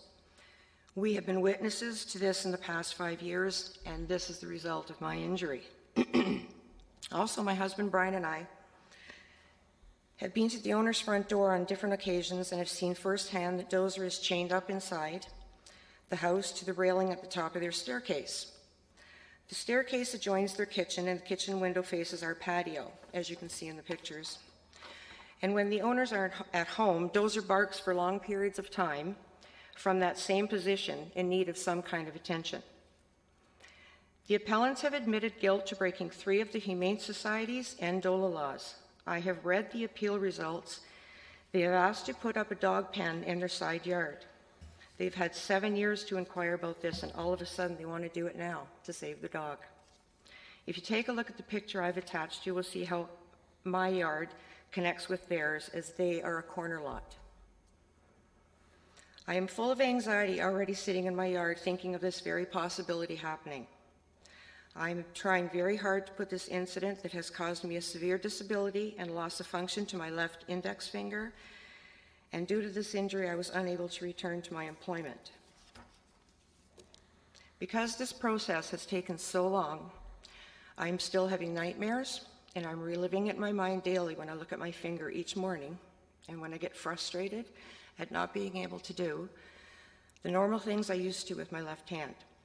It is very unreasonable to me that I should have to sit in my backyard and not be able to relax and enjoy myself without anxiety, as I will have to listen to and I'll be able to see through my fence boards the owner's putting the dog out to its pen. I feel this adds insult to injury, and I'm asking you to deny this to happen, as I have suffered enough and need to try and get past this without it being thrown in my face whenever I'm in my backyard. If this result is accepted and passed tonight, I feel there's a very strong message going out to the public and all dog owners in Kitchener, and that is that regardless of your guilt of breaking Humane Society and DOLA laws, and regardless of the impact and severity of the injury to the victim, to which my doctors regard this injury as a maiming, not a bite, and should be considered as such, that if you appeal, you may be rewarded by keeping your once deemed prohibited dangerous dog. This was an attack on me, on my property. I do not want this dog living beside my home. I am asking you to reconsider this appeal, as I am the one that lives next door to these negligent owners whom I will never trust with their own dog again, and I think I deserve some justice and need some closure to this whole nightmare. Thank you. Okay, thank you very much for coming in and sharing your perspective on this issue with us. There don't appear, there is a question for you. Councillor Fernandez. Thank you, Ms. Cebulski, for coming in and making your plea. So, sitting on the Dog Appeal Committee, the information that you're talking about here in this picture, the dog barking area. So you're saying that this area is immediately adjacent to your backyard where your patio is. Yeah. Have you spoken to the your neighbor and said that the dog barking in that area of the house is extremely impactful to you? Because this may be the first time that they're hearing this. Well, I'm sure they're aware of it if they always have the dog chained in a certain position. But no, we don't speak anymore. It's unfortunate. But you're indicating that when they're not home, that the dog is barking, or and sometimes, yep, and mostly. But even when they're outside mowing the lawn or whatever, and they have the windows open, if they can't hear it. Okay. And the dog pen area, that's a new area, is it? Mm-hmm. Yes. That's the proposed, apparently, what I'm gathering from what I've read. Mm-hmm. This fence that I'm seeing, there is a gate opening, a gate there opening to their property. Well, to ours, and it splits with theirs between the houses. Okay. Are you concerned that the dog may come through that gate? Well, we try and keep our gate locked, but I just don't want to hear them putting the dog out. Okay. Like when I'm trying to relax in my backyard, like I lived a nightmare in the front of my yard. And I don't want to live one in the backyard either, because we put the fence up to protect us and my little dog. Okay, great. Thank you for the Thank points. Thank you, Ms. Cebulski. That's all the questions we have. Thank you. Okay, the next delegation we have is Mithra and Doreen Jaitalaki.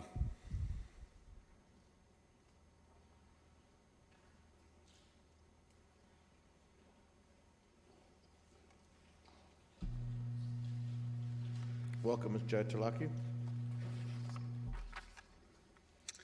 Good evening, Mayor and members of Council. My name is Himali, and I'm here with my parents, Mithra and Doreen, in support of the Dog Designation Appeal Committee's decision to rescind the prohibited designation applied to Dozer and to answer any questions you may have. We would like to start off by saying we have read through the modified requirements for keeping Dozer.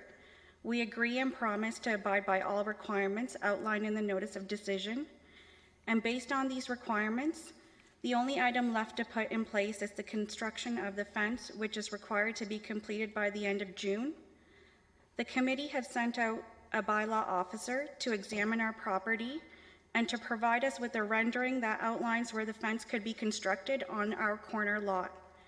Based on the information provided, we plan on expanding our original layout to the one bylaw has outlined. We have contracted out this project to a fencing company who will begin the construction by June 17th and have it completed by June 21st, barring any unforeseen incident. The construction of this fence is estimated to cost us in upwards of $6,000.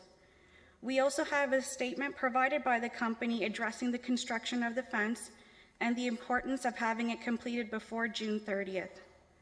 The purpose of the fence is to help facilitate a seamless exit and entry for Dozer through the sunroom that is connected to our home. The fence will include 2 gates with a locking mechanism that could only be accessed from the inside.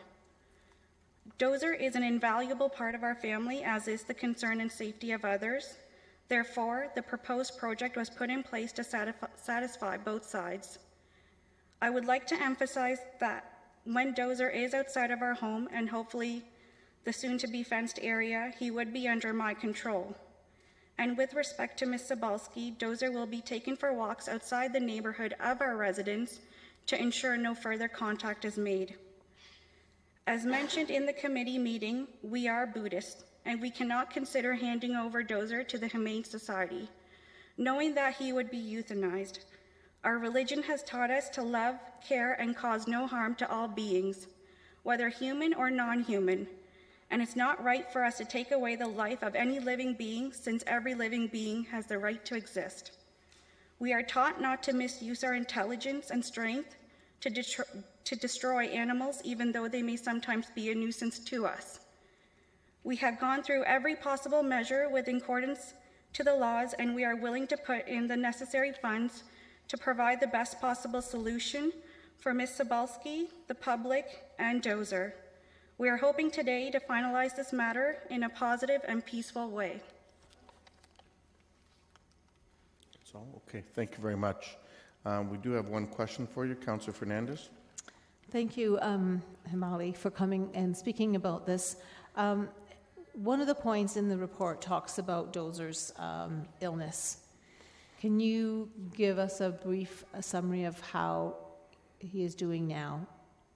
He's doing better, but sometimes he will get bouts of that same condition. But it's always clearing up once we give him the proper medication prescribed by the veterinarian. How old is your dog now? 7. 7. Okay. Were you aware of the barking concerns that Ms. Cebulski mentioned today? No, we were not aware. Another thing is there is a new dog in the neighborhood. Now, I'm not sure if she's getting Dozer confused with the other dog, but he's always outside, and he does bark a lot. Dozer only barks if, say, we're coming home, he's excited, or if he sees maybe another dog outside walking by. But aside from that, he's pretty quiet when he's in the home with us. Other than when we're not home, we don't know what's happening. Of course. Is there a possibility that there is another location in the home that you might be able to put Dozer when you're away from the home? Yes, there are other possible areas, yes. Okay. So in consideration of the impact that this has had on Ms. Cybulski, is that something that you would consider doing when you're away from the home? Definitely, yes. Okay. Thank you. Okay, Councillor Schneider.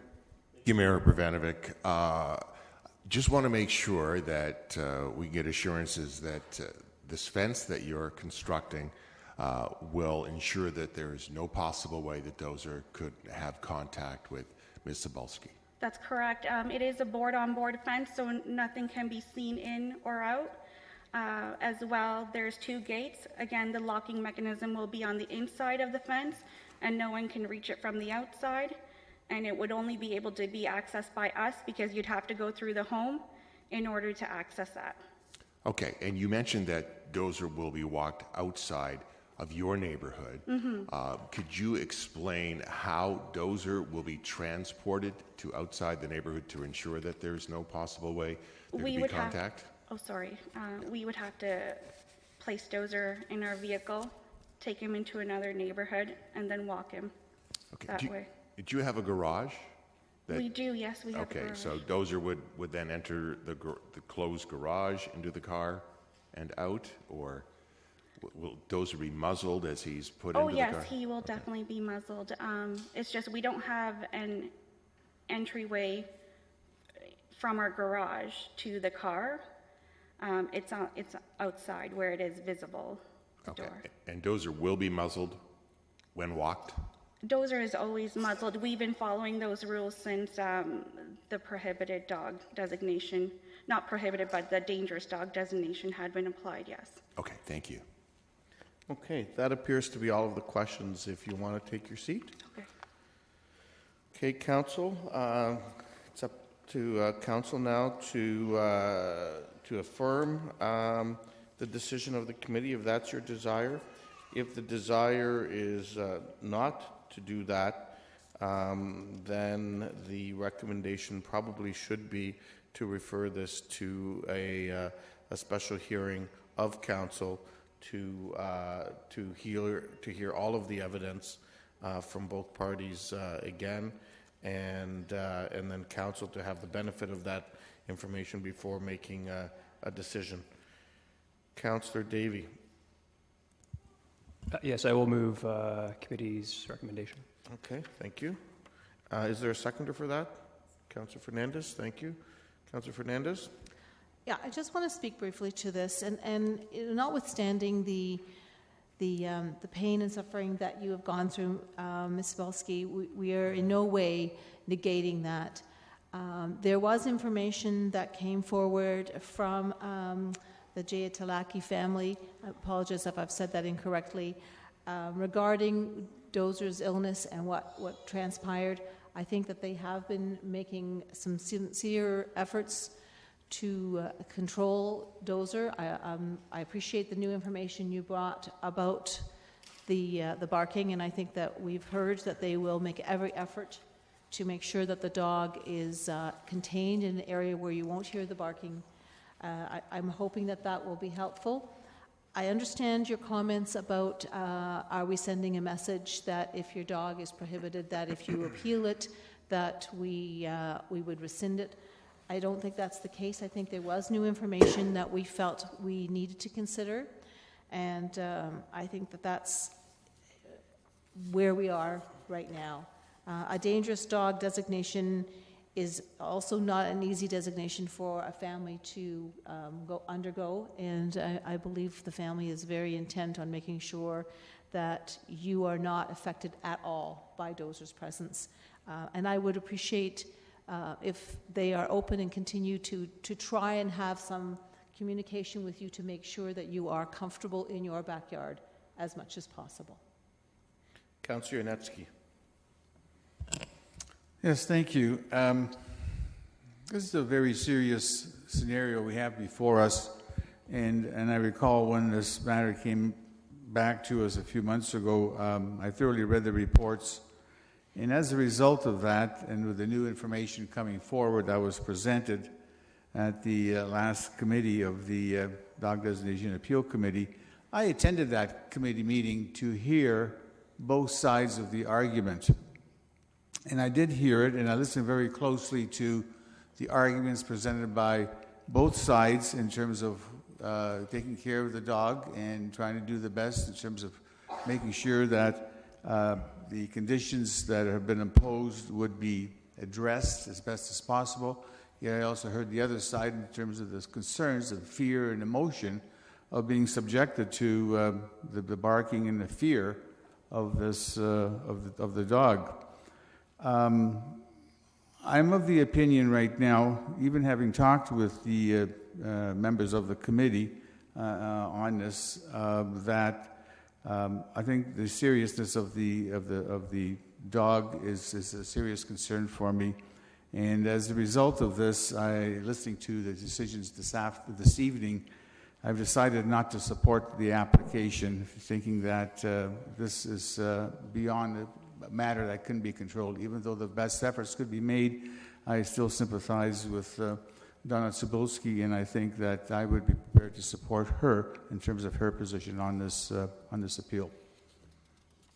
Okay, Councillor Yanetsky, I'm just reminding you of, if that's your position, that you may, if it's Council's desire not to support the recommendation of our committee, then it's incumbent on us to not necessarily take positions one way or the other, but simply to say we don't support the position of the committee and we want to have a secondary hearing to deal with this issue from a process point of view. Okay, I'm just reminding you of that. There don't appear to be any other, Councillor Davey? Sorry, I just want to comment on this. I have a decent understanding of the situation before us, and in my 6 years on council, I've been fortunate enough to have been part of a decision that involves euthanizing an animal, and I certainly do not see the need to do it here, at least until we've exhausted every possible avenue. So I will certainly be supporting the recommendation of the committee. Thank you. That's fine. The recorded vote has been called. So the motion that's before us is to support the recommendation of the committee. If you support it, vote yes. If you don't support it, vote no.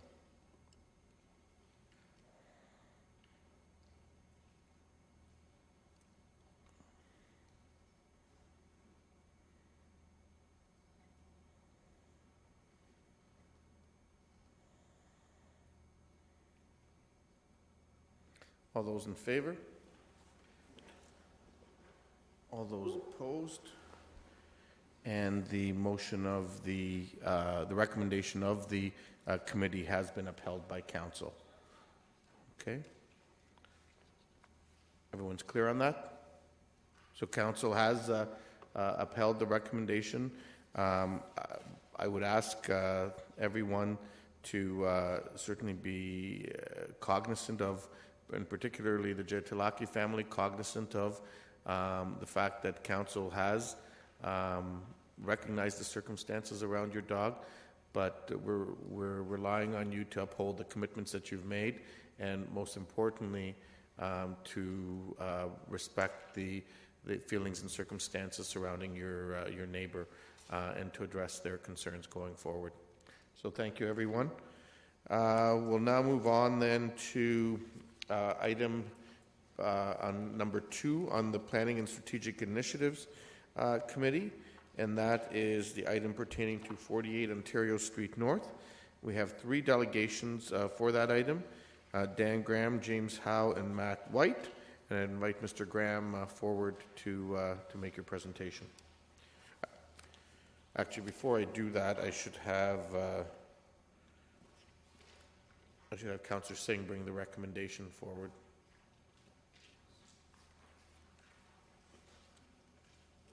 Councillor Singh.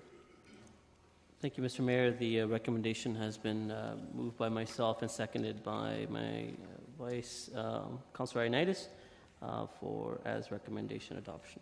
Okay, thank you. So we'll now hear the delegations. Welcome, Mr. Graham. Good evening, Mr. Mayor and Council and staff. I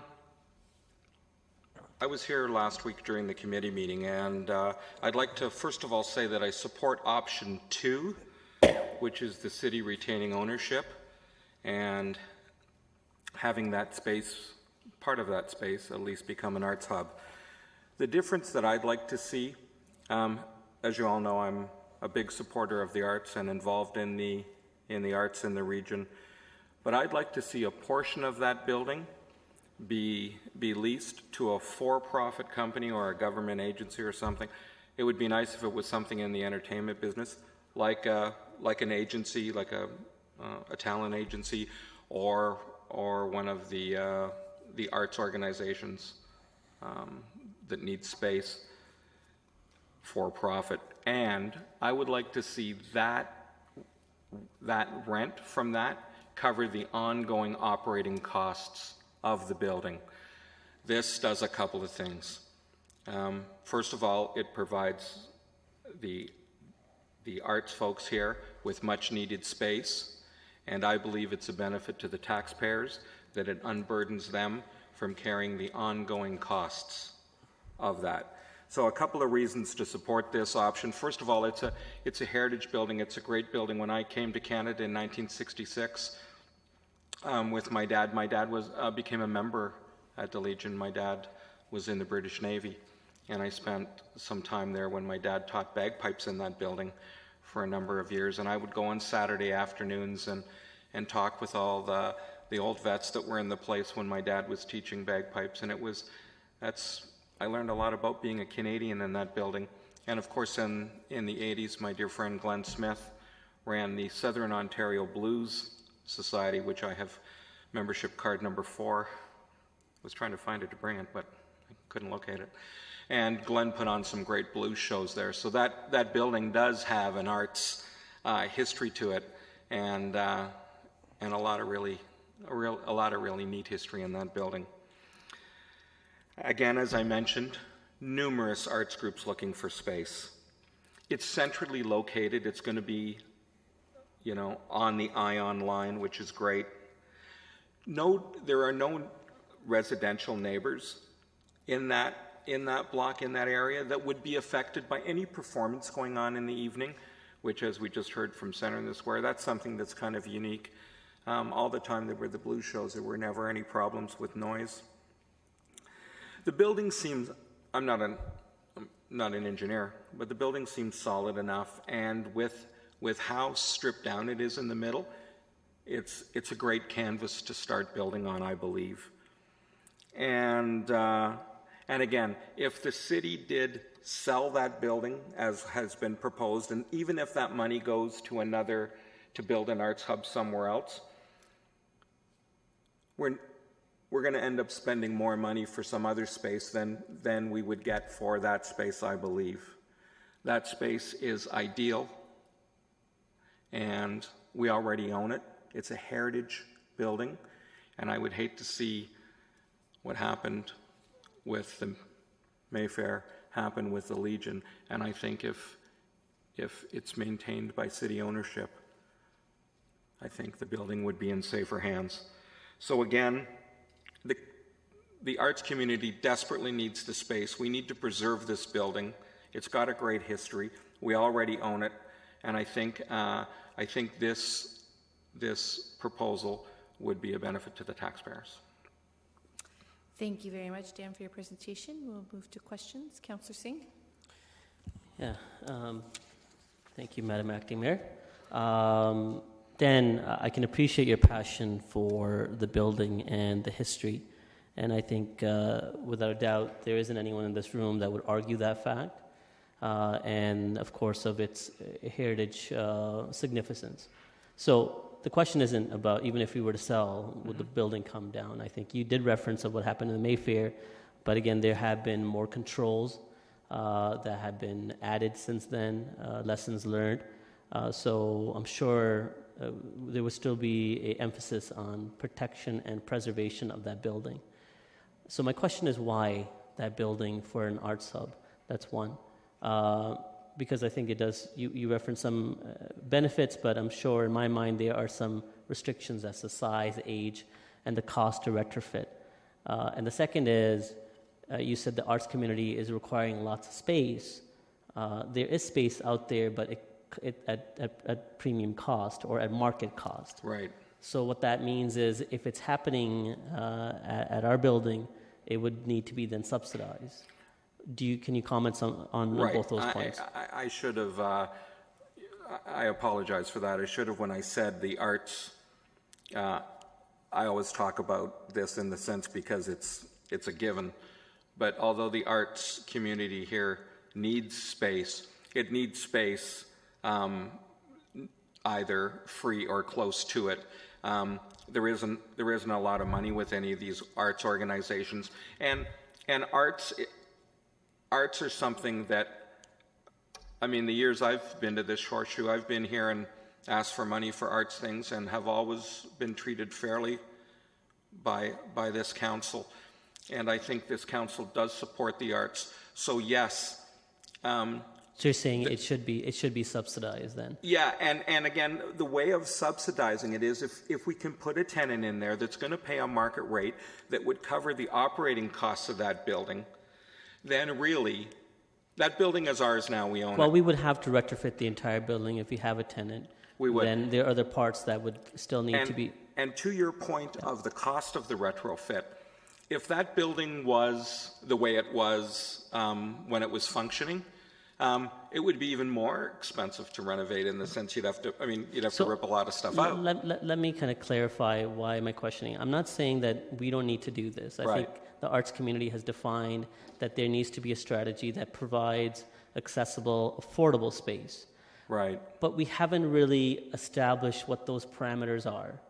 Right now, we've just said, hey, we have a building, so why don't we look at that? What do we want to do with that? But we haven't really established what type of a subsidy we'd be looking at, how much would those rates be subsidized, how much space would be available, what the true cost of retrofitting that exact building. So my question is, prior to this public consultation, do you think it's better for us to really establish those parameters so we know exactly the direction we're heading, as opposed to kind of aimlessly trying to figure out a solution? Absolutely. It's always better to make a plan before you step off. But this need has been in the arts community for years. Here's a building that's available and will suit the purpose, I believe. It's not the biggest building. Yes, the arts community could use more space. But I think a little bit of space, we're not looking for perfection here, and I think the arts groups in this city respect the taxpayers and respect the job that council has. So, Dan, quickly, because my time is going to be up, I want to ask this question to you as well, and I appreciate what you're saying. The term arts hub gets thrown out a lot. Yeah. I'm still confused as to what that really means. What does an arts hub mean to you? Okay, so an arts hub, again, this is my personal definition. I believe that would be not-for-profit arts groups in our city for developing arts and all kinds of arts. I mean, on the third floor, for instance, in just what I envision, you could have an art space where the stage was back in the day. You could have a stage. You could have performances there. There would be no seating. You could put chairs out for seating.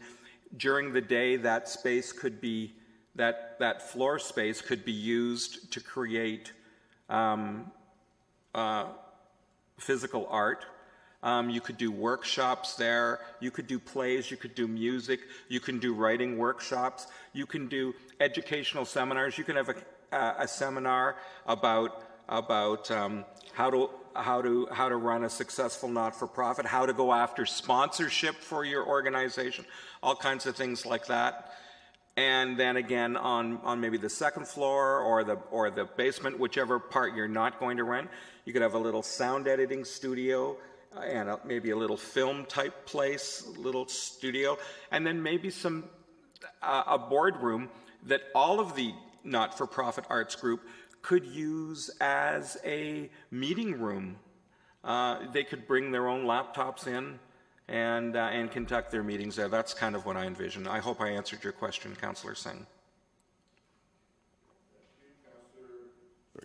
Councillor Fernandez. Thanks, Dan. You've created a very interesting picture there. In your presentation, you said something about a for-profit organization on the main floor. Was it the main floor or any floor? Any floor, whatever. Yeah, I think you would have to give them whatever floor they want. Like, of course. Do you have something specific in mind, or? And I think you were suggesting that they would be revenue generating, which would offset the cost of running the rest of the building. So ideally, I think you would want to make it something arts related. So for instance, if there was a talent agent, for instance, looking for space, what a great space for somebody who's looking for talent to have an office in a building that has artists, developing artists coming in and out of the door all the time. Or something like Arts Build, or some organization that does business in the arts and needs space and is funded properly, that can pay market rent.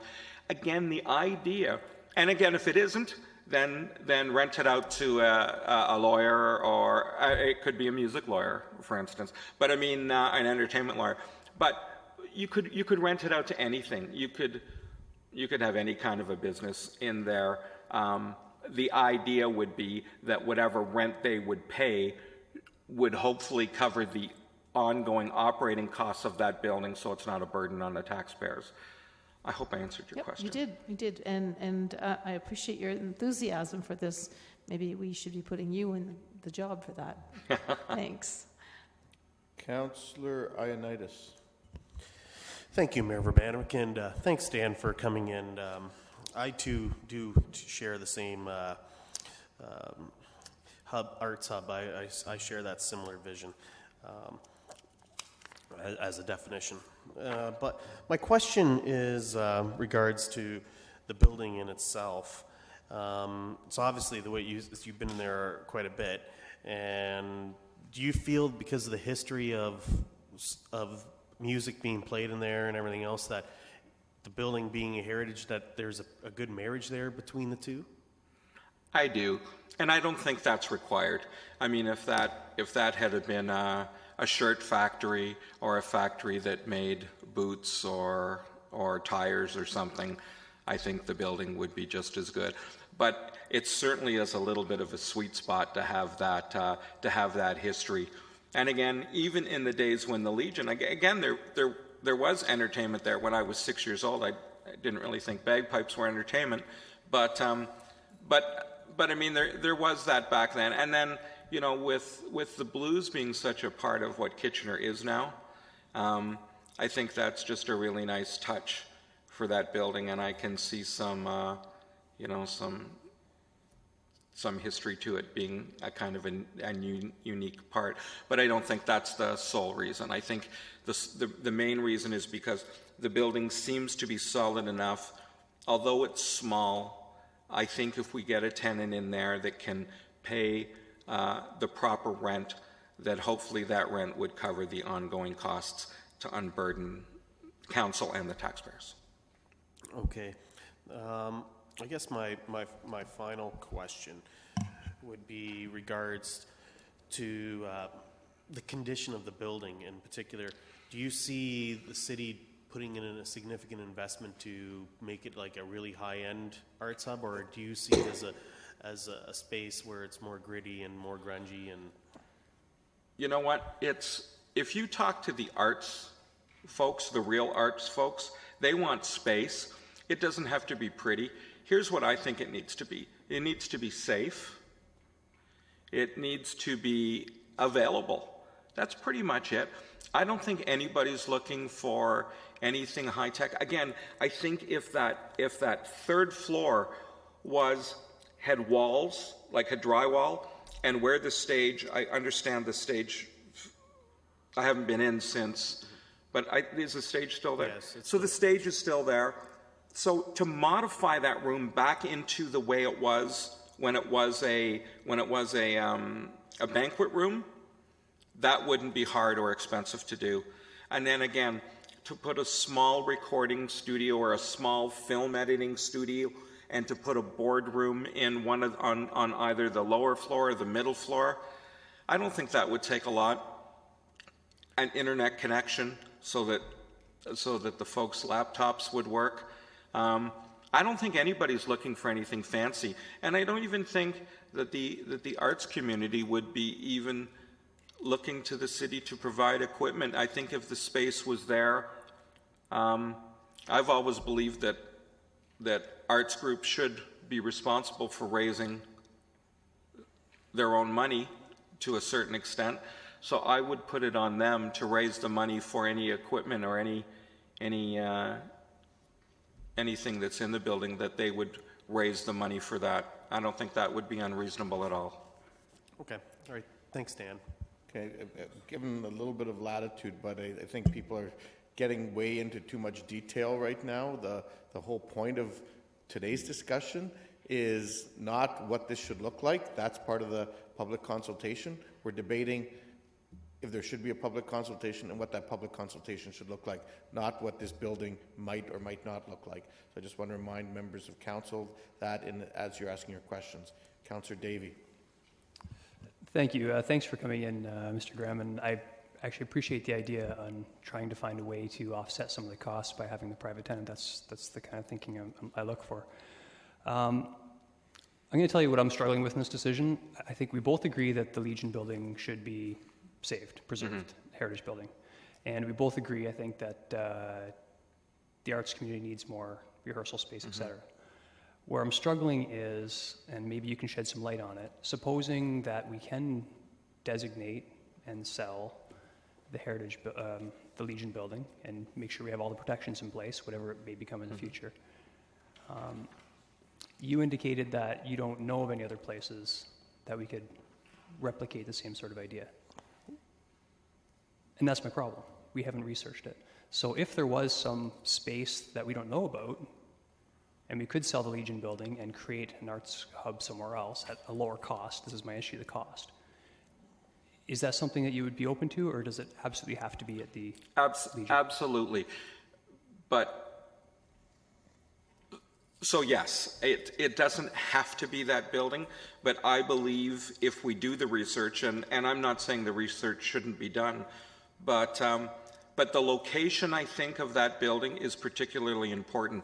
Again, it's right on the Ion, it's downtown, it's accessible to everybody. We already own the building. And I'm telling you, even if we bought a smaller building somewhere else, I don't have to tell you the way real estate works. You never win selling one building and buying another. There's always, you lose when you sell, you lose when you buy. We already own this, so we own it. It's perfectly located.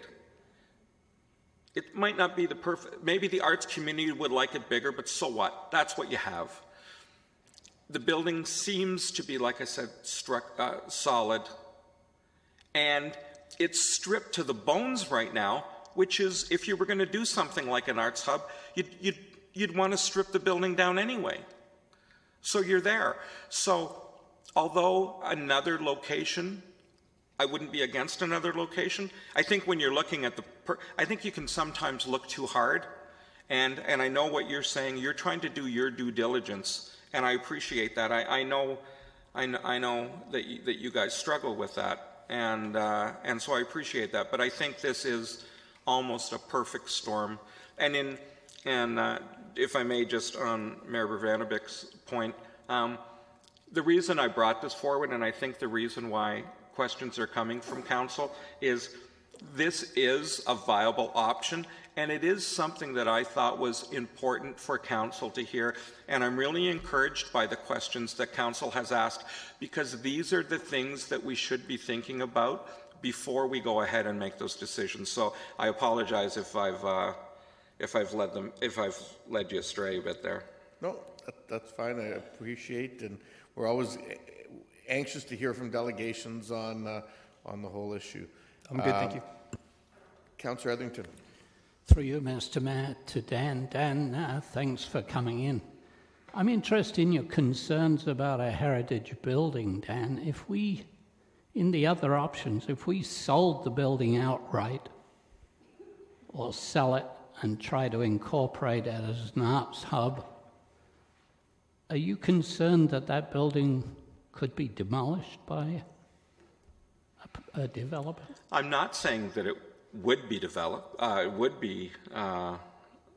demolished. I'm saying I trust the ownership of that building in the city's hands before I would trust it in somebody else's hands.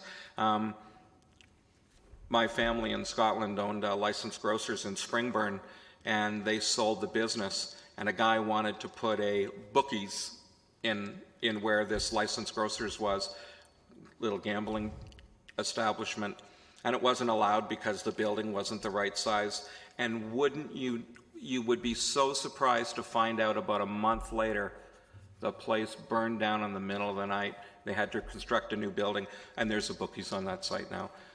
Isn't that a coincidence?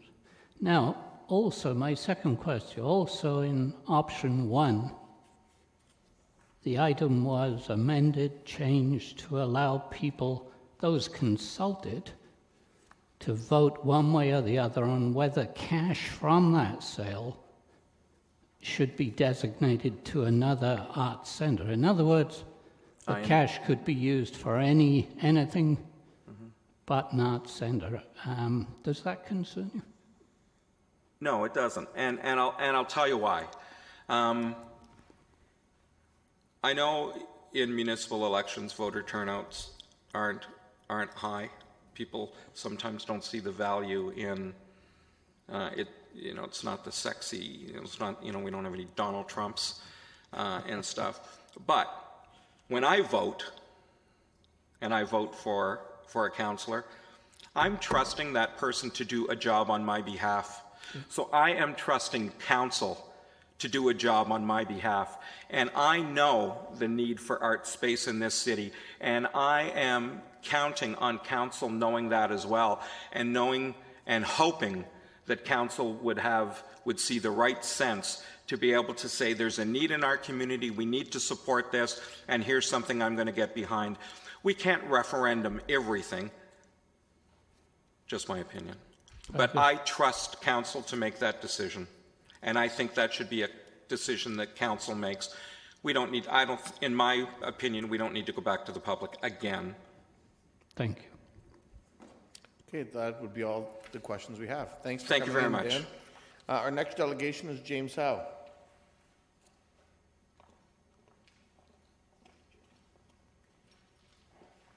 Welcome, James. Thank you, Mr. Mayor, members of City Council. Ooh. I'd like to begin by thanking the city for allowing 48 Ontario Street to be part of Doors Open in 2016. It's an initiative. It was a request on my initiative, but there's now several of us who are working to ensure that that day is a success, and we greatly appreciate the efforts of staff who have helped to make that possible. Having said that, what follows is my own personal remarks. I'm concerned about the consultation as proposed. It seems to be consulting both on the future of 48 Ontario Street and the potential of an arts hub. and the two are intertwined at times, not intertwined at times, and nowhere directly linked in a very concrete way. And that concerns me because I think that by consulting on two different issues, you may not get clear answers, or the answers that you would get if you looked at them separately. And I don't think that that will provide the necessary direction that the city or council seeks on either of those issues, or certainly that's a very real risk. Personally, I would prefer if they were linked and that we were looking at consulting on using 48 Ontario Street North as an arts center, as an arts hub, if you like, and that we would then be figuring out how to best use that space for that purpose, governance issues, finance issues, all those kinds of things. That does not seem to be what the city or committee last week is interested in doing, in which case I would prefer to separate the consultations and have a set of consultations on an arts hub and figure out what the needs are, what the options are, and the governance options, etc., and focus solely on an arts hub because there's definitely is a need, and I think there are other options that are possible, and if the city wants to be taking a look at an arts hub, it really should be doing that as its standalone consultation. At the same time, I'm very concerned about heritage building that is sitting empty. Although it is regularly monitored, I don't think that that is any substitution for having the building being occupied and used on a daily basis and having some investment in there to make sure that things are at a level that they would need to be if it was going to be occupied and used on a regular basis. So if you were to do an arts hub consultation, I would suggest to meet an immediate need to use 48 Ontario Street North as a temporary arts hub pending the results of the consultations, and that it be for a period of 3 to 5 years, which probably would give you enough time to do the consultations and implement it and give enough stability that people knew that it was going to be in place for some time. If you're not going to consult on 48 Ontario Street North as an arts center hub, if you're not going to pursue an arts hub consultation and immediately use it as a temporary arts hub, I would like to see the building be fully designated as a heritage site and then sold. The city has owned the building now for at least something like 15 years. It has predominantly sat empty and unused. It is a heritage building. It is the birthplace of the blues. It will, I am convinced, despite the city's best efforts, something will happen to it, just like something unexpected happened to the Mayfair, and it will be the next city-owned building on that block to be demolished.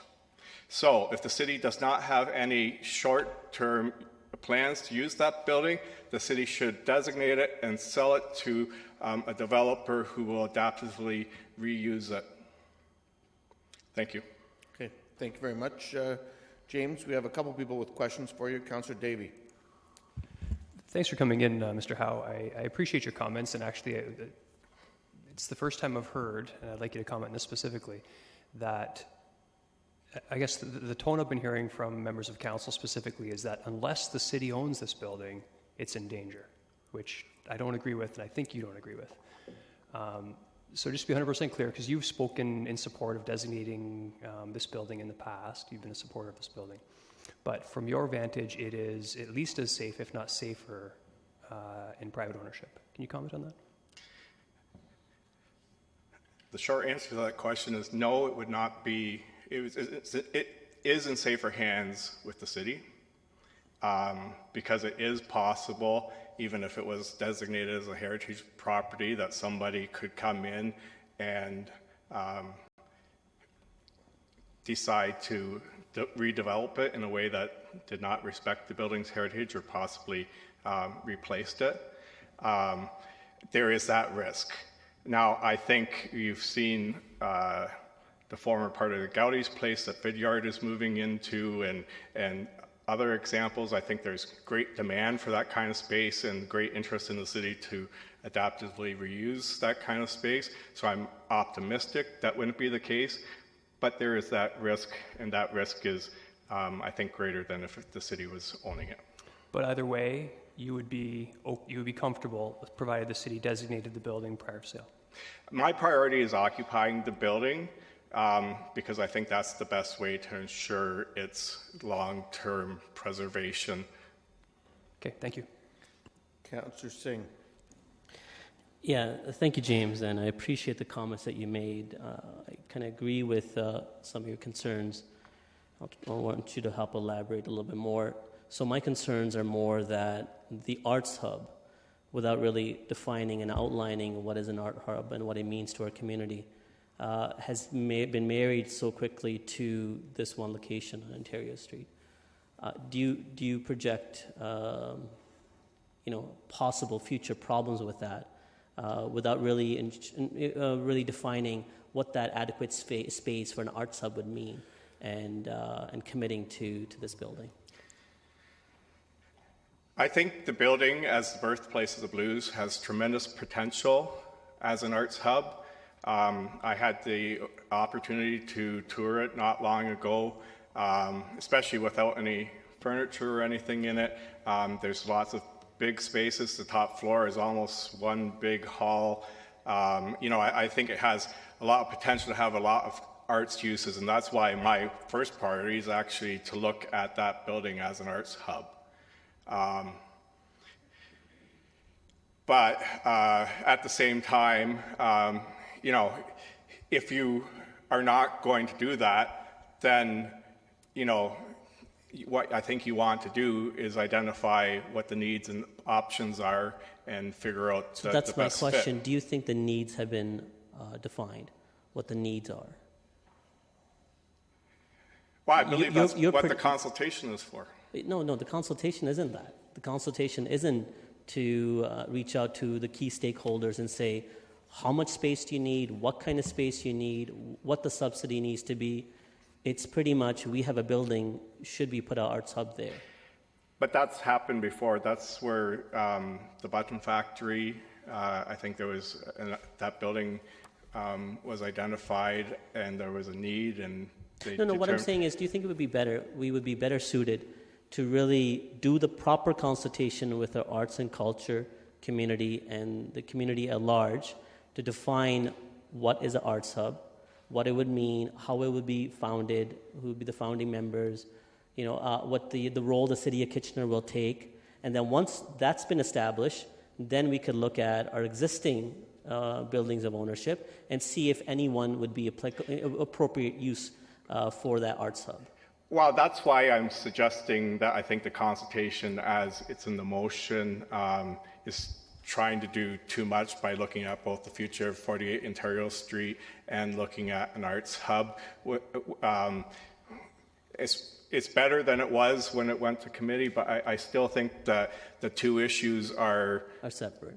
Are separate and should be dealt with separately unless they're going to be linked together with that site. And they might be linked together down the road. They could be, but exactly. I also would like, I've been pushing for the city to do something with that building, and I think it does have great potential as an arts hub. I could see blues rehearsals, blues lessons, blues offices. There's all kinds of great potential in that building that I think could meet an identified need.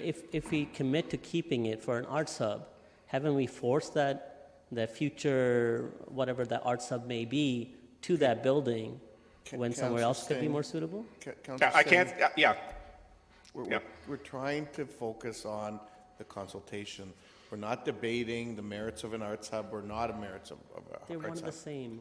No, they're not. Well, and respectfully, Mr. Mayor, I'm trying to seek guidance from you, and if you think I'm out of line, I will redirect my questions differently. But my issue thus far has been that this motion refers to an arts hub. not what is the appropriate reuse of this property, what costs could be implicated as part of this retrofitting this property. It really speaks to an arts hub. And that's why I'm directing my question to saying, is this building really even appropriate for an arts hub? Do we really need to address and outlining what that arts hub is and how large it would be and who would be involved? So those two questions in my mind are together, because the way the recommendation is adds a lot of confusion in my mind. But again, my time is up. I will make my comments accordingly afterwards. Yeah, and just to be clear, option 1 does provide the option for this building to be sold for other purposes and for the dollars potentially to be set aside for an arts hub. It doesn't necessarily contemplate an arts hub in this building. Without getting into an argument, Mr. Mayor, but that may be improper action to take, because this building very well might be appropriate use for an arts hub, but we don't know what that proper use of an arts hub is yet, because we haven't defined what is an arts hub. That's why those other options are there. Anyway, that's all the questions we have for you, Mr. Howe. Thank you for coming in. Okay, thank you. And our last delegation is Matt White.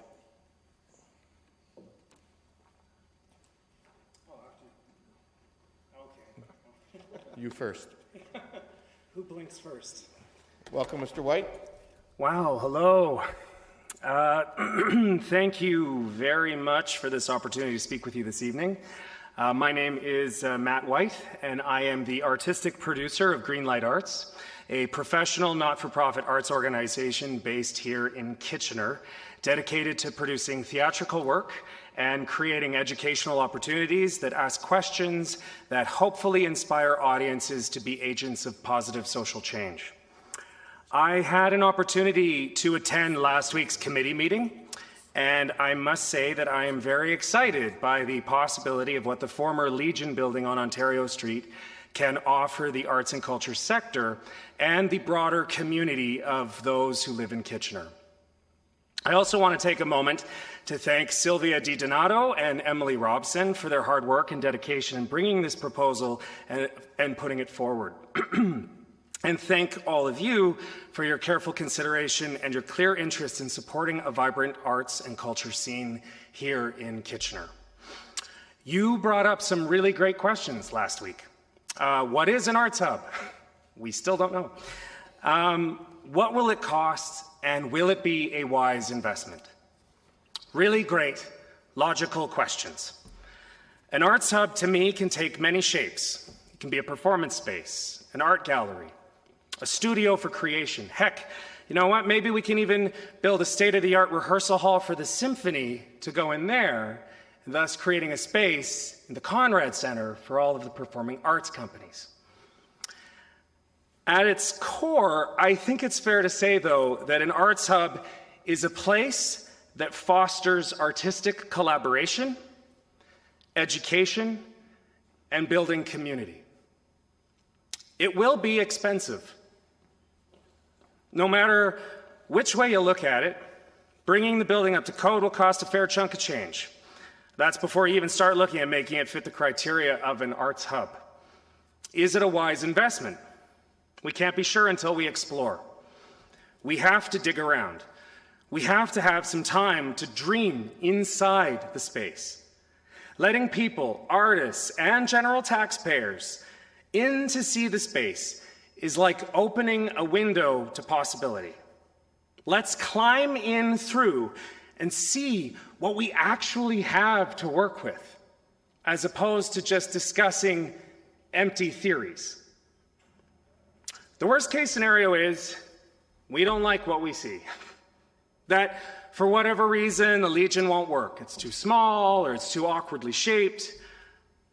Or possibly an even more challenging scenario. We love the possibility so much, but it will cost a small fortune to do it.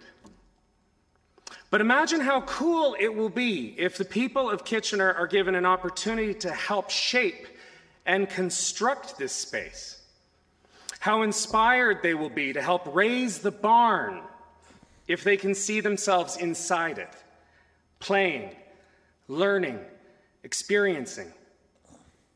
Today is not the day to lock the window and walk away for fear of what it will cost to build it, but to open and welcome others through.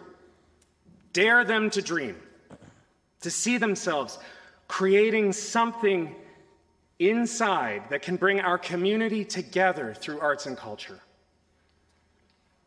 Today is the day to vote in favor of exploration, of committing to exploring the possibilities, of consulting with the artists, administrators, educators, the general audience, the people who can animate it, of creating opportunities for the general public to hang out with us and hear how they'd create something in the space.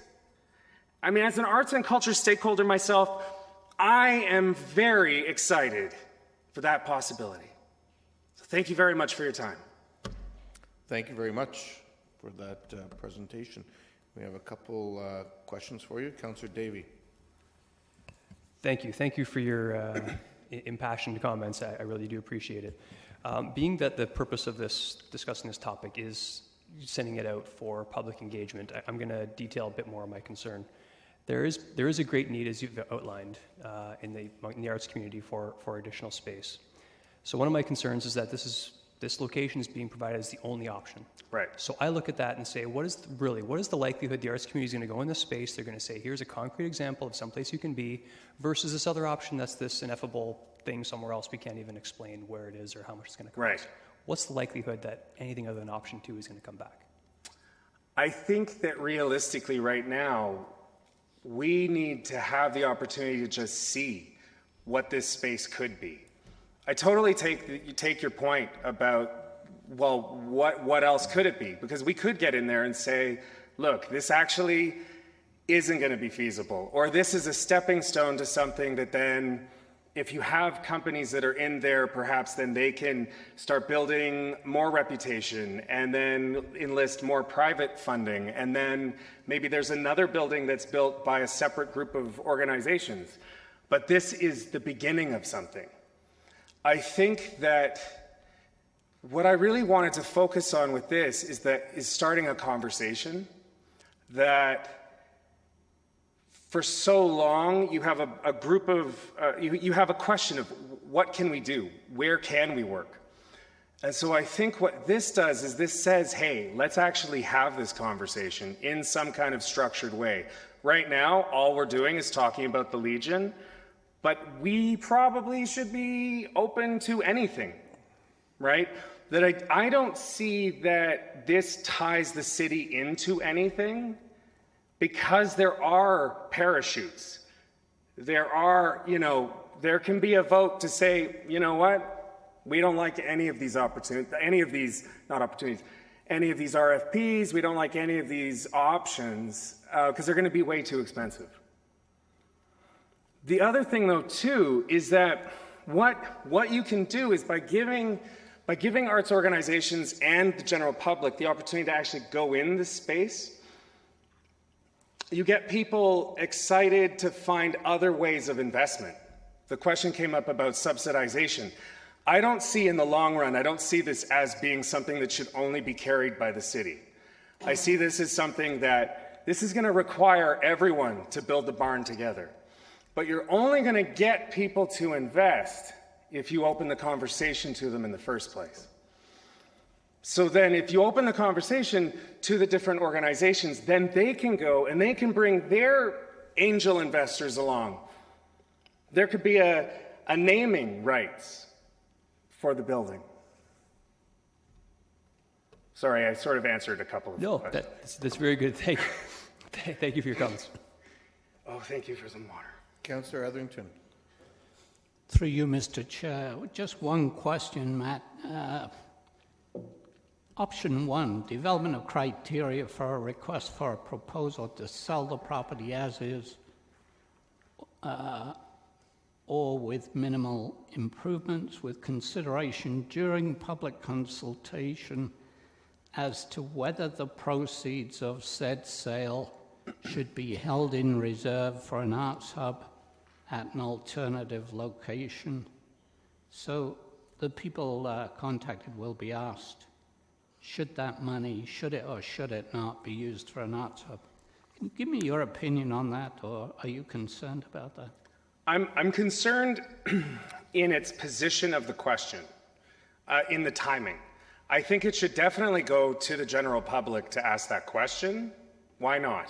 Let's get everybody on board, right? Where I'm nervous about asking that question is if we can't answer what an arts hub is first. And so I think what I would say in an ideal world is that question might come in a different stage.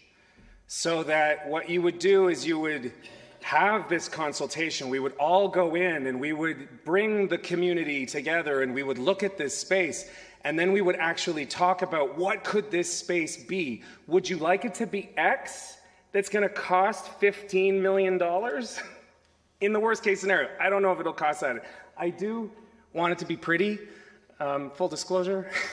But it would be nice if it was nice. But if it's nice, and if we believe in it, then we can get sponsorship to believe in it. I believe that. I've worked for not enough arts organizations in Toronto that have made stuff happen out of nothing. And I believe this is more than nothing. We have something. The other thing, if I may tag on to that, is that possible, or am I out of time for that question? No, you can add on. You're not cut off. Go ahead. Okay. One other quick point in terms of location.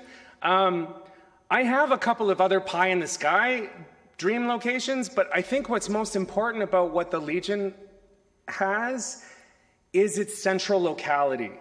That if we start looking at other space that could house something like this, we're looking outside of the downtown core. And so we're looking outside into barren, into wastelands where this becomes a destination, as opposed to something that you can just hop into on your way home from work, or if you're living in a condo that you can just walk over and catch something. I think, why not, that would be... That's my concern about location. I do have pie in the sky dreams of another location, but that's for another day. But I think it's a great space. Thank you. Okay, Councillor Singh, you have a question? Okay, go ahead. I'll try to make it a little bit more quick. And again, I really do appreciate the passion you have for this. And though my questioning to the earlier delegations may be confused and thinking that I have opposition to this, it's not.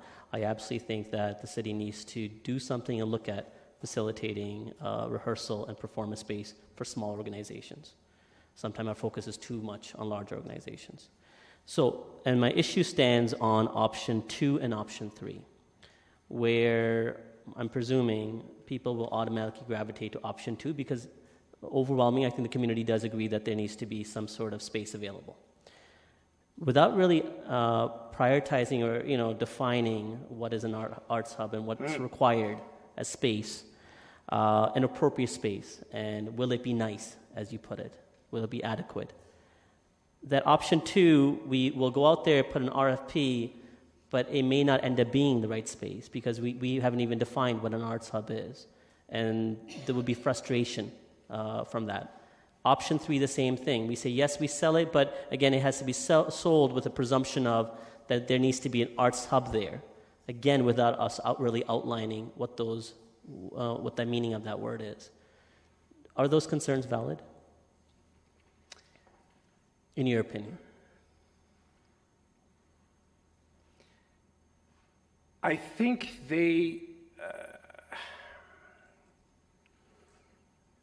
I guess the first question I would ask is, what else are you going to put in there? Well, the other option is the selling of the building and Right. the proceeds being used for an arts hub in an alternate location. So in theory, there is no other option on the table of what it would be. It's either to sell it or make it an arts hub, is what I'm picking up. Right. And my concern is that we gravitate to option 2 and 3, but there is no appetite by the community to really consider that as adequate space afterwards, after the initial enthusiasm wears out and realizes, okay, this is now what we're stuck with, and then that place will continue sitting idle the way it is without us having really answered what the right future needs to be for that space and that building. Right. I do think, though, that through the consultation I think what has to happen is that through the consultation, the clear idea of what this space can become is articulated with a balance sheet, and that, you know, and due diligence is made to an actual plan of how this can be put forward. So that I think that but I do believe that should be part of, like, I don't think that one should happen before two. Like, I think that after the consultation, let's say let's go forward and get an RFP. While we still have the flexibility that we don't like any of the RFPs, and we've come to that crossroads of, like, none of these proposals make any sense. Okay. And then we have this conversation again once those proposals have been put forward. Does that make sense? It does, and I think it's coming from a place that you're an optimistic person. So I am. You believe that this process will bring optimistic results, and I'm being pessimistic with the role that I'm sitting in, and ensuring that we achieve our true goal. Right. And at the same time, we're responsible in recognizing what those costs might be as well, and coinciding along with this. I do think, though, in partly what we have as the responsibility in mobilizing this, and what this does is this affords us the opportunity to dream with partners. That the city is one of the partners, and where is a building firm that can also come in as a partner, and where, you know, maybe I don't want to put words in their mouth, but let's say Christie Digital sees this as a great potential investment to sponsor something, and then we have real things. It's not just the independent arts community that operates at a shoestring all the time and just going hand to mouth all the time, but actually dreaming bigger. And that what I think is that we have to have the space to dream. Thank you. Thank you very much. Councillor Fernandez. No questions of the delegation. I have something I want to put forward when the time is right. Okay. Thank you very much, and that's all the questions we have. Thank you. Thank you all again for your time and your dedication and commitment to arts and culture here. Thank you. So there is a motion on the floor, and that's the recommendation from the committee. It's been moved by Councillor Singh, seconded by Councillor Ioannidis. Councillor Fernandez, you have an amendment? I'm considering putting forward something that it may clarify where all those questions have been surrounding. So before we move forward on the options 1, 2, and 3, I just want to fly this past council and see that maybe we should look at designating 48 Ontario Street North first. Okay, Councillor Fernandez, that's not even on the agenda tonight, and we're not dealing with that issue tonight. We're dealing with the consultation pertaining to this building. And so that's what we're focusing on. And I understand that. You want to give notice of motion for a subsequent meeting, then you're free to do that. Okay, I'm just wondering if that would maybe clear up some of the questions that I'm hearing from other members of council if we were to do something like that first. That's a separate debate for another night. Okay. Councillor Etherington. Just comment, Mr. Chair. Okay, yeah, we're into comments. The motion's on the floor. Yeah, I said this in committee, or I said something similar in committee. I also, with some of the delegation, support option 2. And I'm hoping that some of the questions and some of the grey area that comes out here and at committee will be answered in that consultation. I very much believe we should preserve our few remaining heritage buildings, and that's why I support option 2. One that preserves the Legion, keep it in city ownership and lease it out as an arts culture centre. That's the one I prefer. I'm convinced to do so. If we do that, we would provide an excellent ongoing addition to the downtown and a valuable resource that would increase the vibrancy of our rapidly changing core.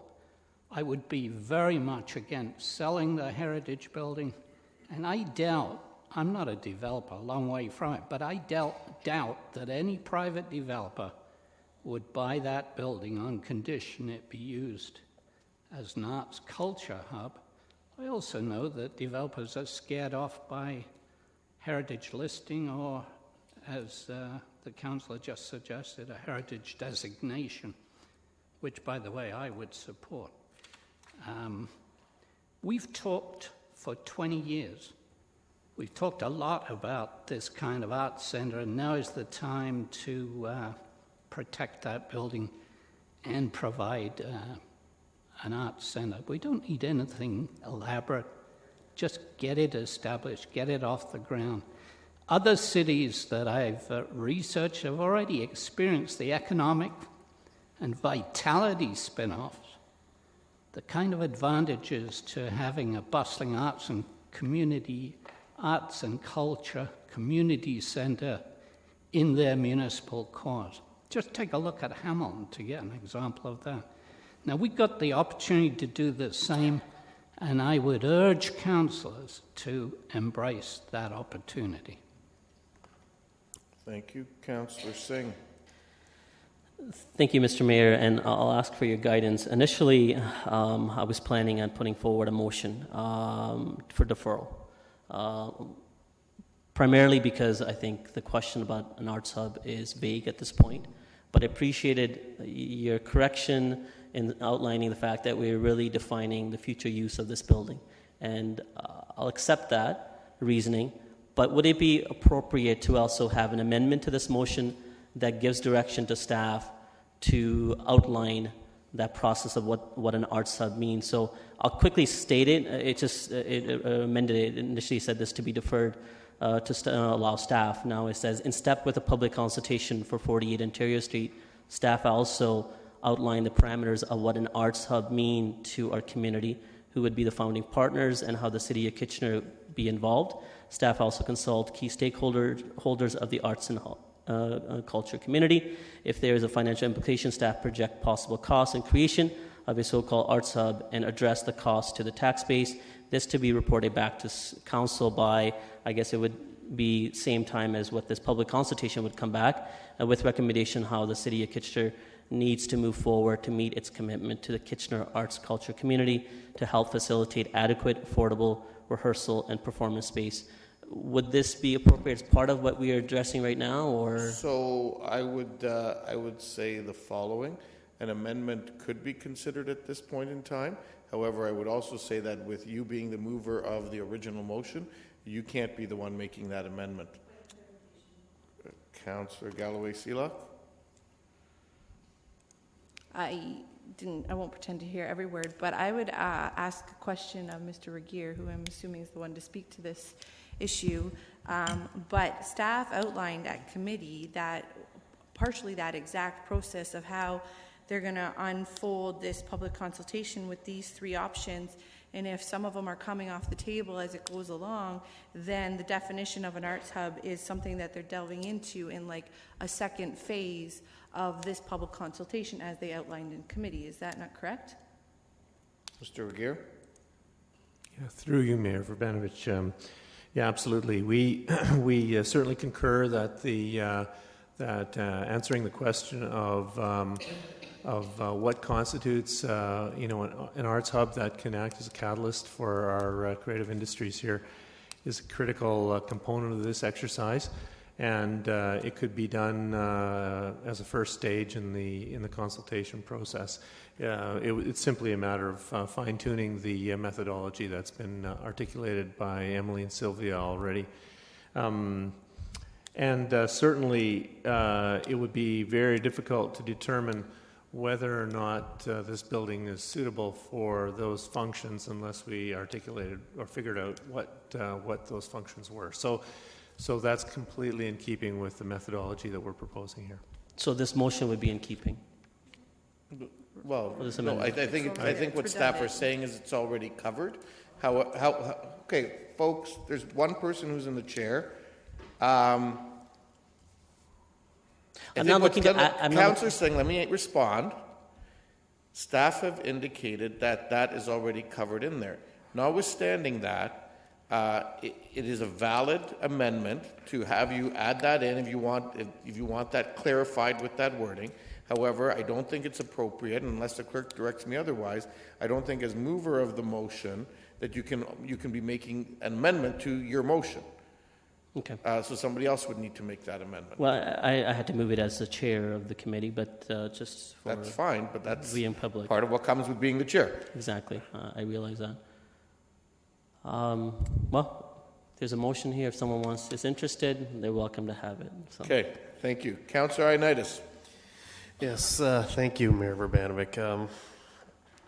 I think, first of all, my perspective on this is I'm willing to go through the public process with this, even though with myself, I want to get at least a better picture, and have that option that if it's not an arts hub, it's not an arts hub. But we'll cross that bridge when it comes. Personally, I still I'm not in favor of selling a property that is of heritage value. That should be, in my opinion, heritage property should be in the value of the public, and we are public, and we should hold the responsibility of that property. And as far as an arts hub, I think if we start looking at what an arts hub we want, well, we're never going to get to the point of what this place could look like, because an arts hub could mean a $30-40 million building, and that's not a realistic dream. To me, this building is a realistic dream, and I think it has some history there, and I think the marriage there has some significance. And but again, I will let the process go through, because I think everyone needs to have a voice on this one. But again, I will be adamantly opposed to selling this property, because I truly believe they should be in public hands. Okay, Councillor Marsh. Thank you, Mayor Verbanovic. I want to just reiterate that the motion is that the consultation should include, but not be limited to, the following three options. And so I think that we are providing staff with a good amount of leeway in their consultation to be able to pick up on the nuances of what the community feedback is as they continue on their consultation. I'm encouraged by the fact that staff is acknowledging that we will be defining what is or what is not, or what could be an arts hub at the outset. And the qualitative nature of the consultation is not a ticky box type of consultation. It is very much about conversations. And I want to thank the three delegates who took the time out to come and present to us. And certainly 3 separate presentations, just 3, have sparked a ton of conversation about this building and about an arts hub. And so if that's any indication, we will have a lot of feedback to define what our next steps will be.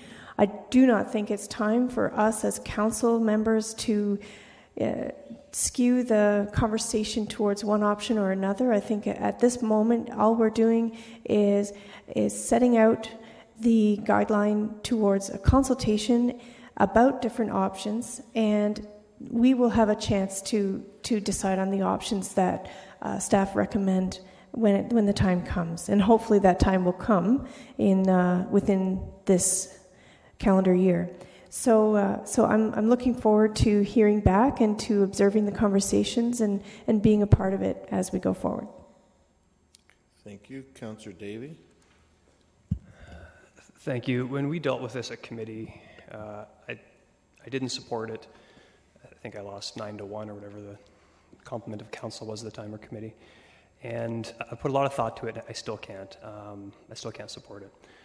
As I said, I completely recognize the need for additional art space. That's been made clear. And I also completely recognize and will support, when the time comes, the designation of the Legion building.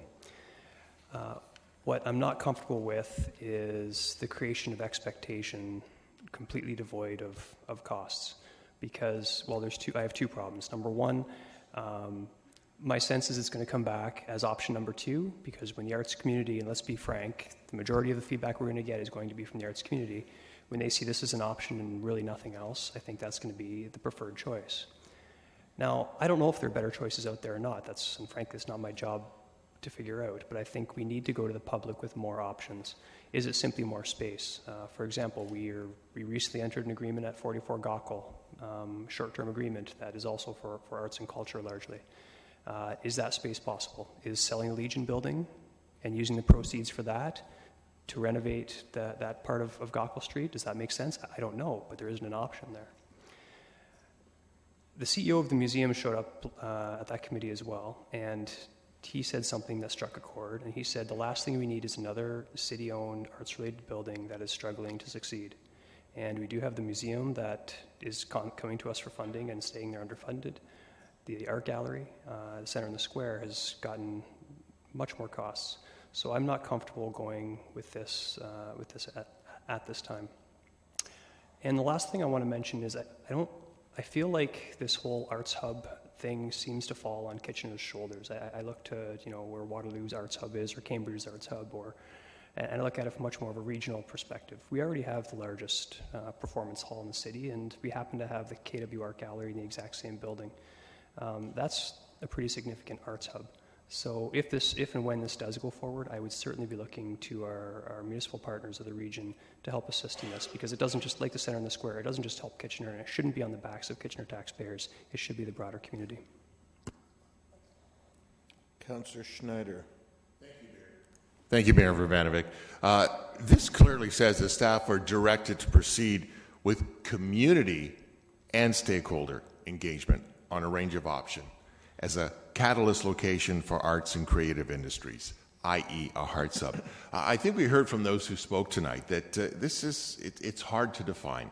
As Matt said, there's a need to have the time to dream inside the space, to open the window to opportunity. So we're just exploring the possibilities here.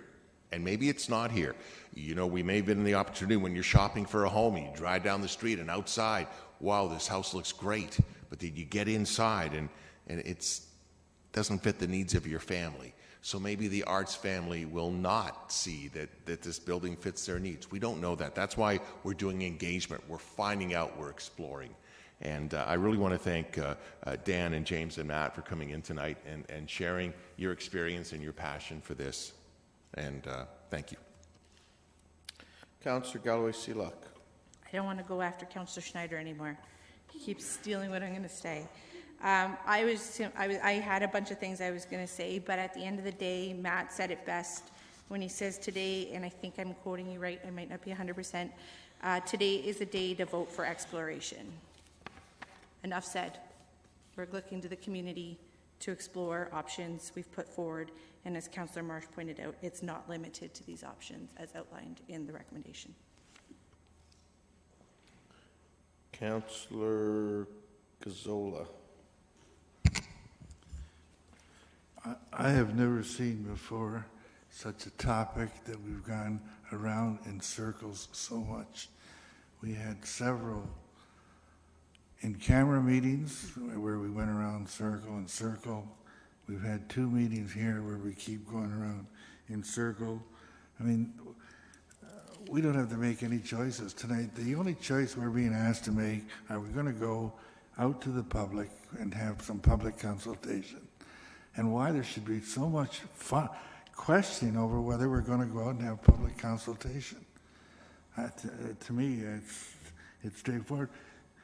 After we have the public consultation, that's when we have to start deciding which option we're going to go for.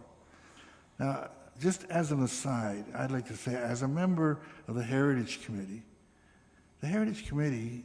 and it's not secret, it's public meetings, the Heritage Committee has already started the process to designate this building.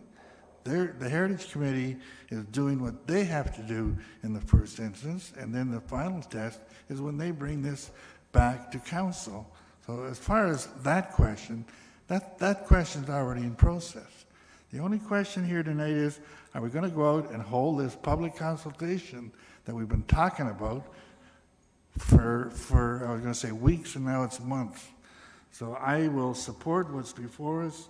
It's time to get ahead and move and listen to the people, and then we'll make our decisions. Councillor Singh, second time around. No, Mr. Mayor, the first time around I was asking directions and clarification from you. This is my opportunity for comments. And again, my concern and issue thus far has been the confusion related to 48 Ontario Street and, again, reference to an arts hub.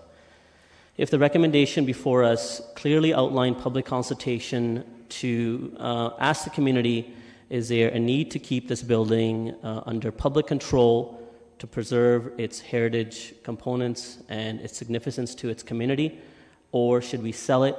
I think it would have been very clear, and I think this council would have saved about 15 or 20 minutes of my rambling. My issue has been that it didn't need to address the arts hub to it.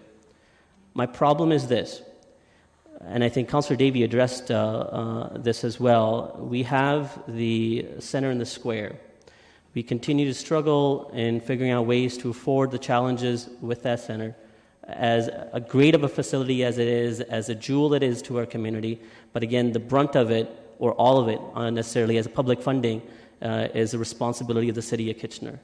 And we reflect back and wonder, why is not the City of Waterloo or the region paying for this?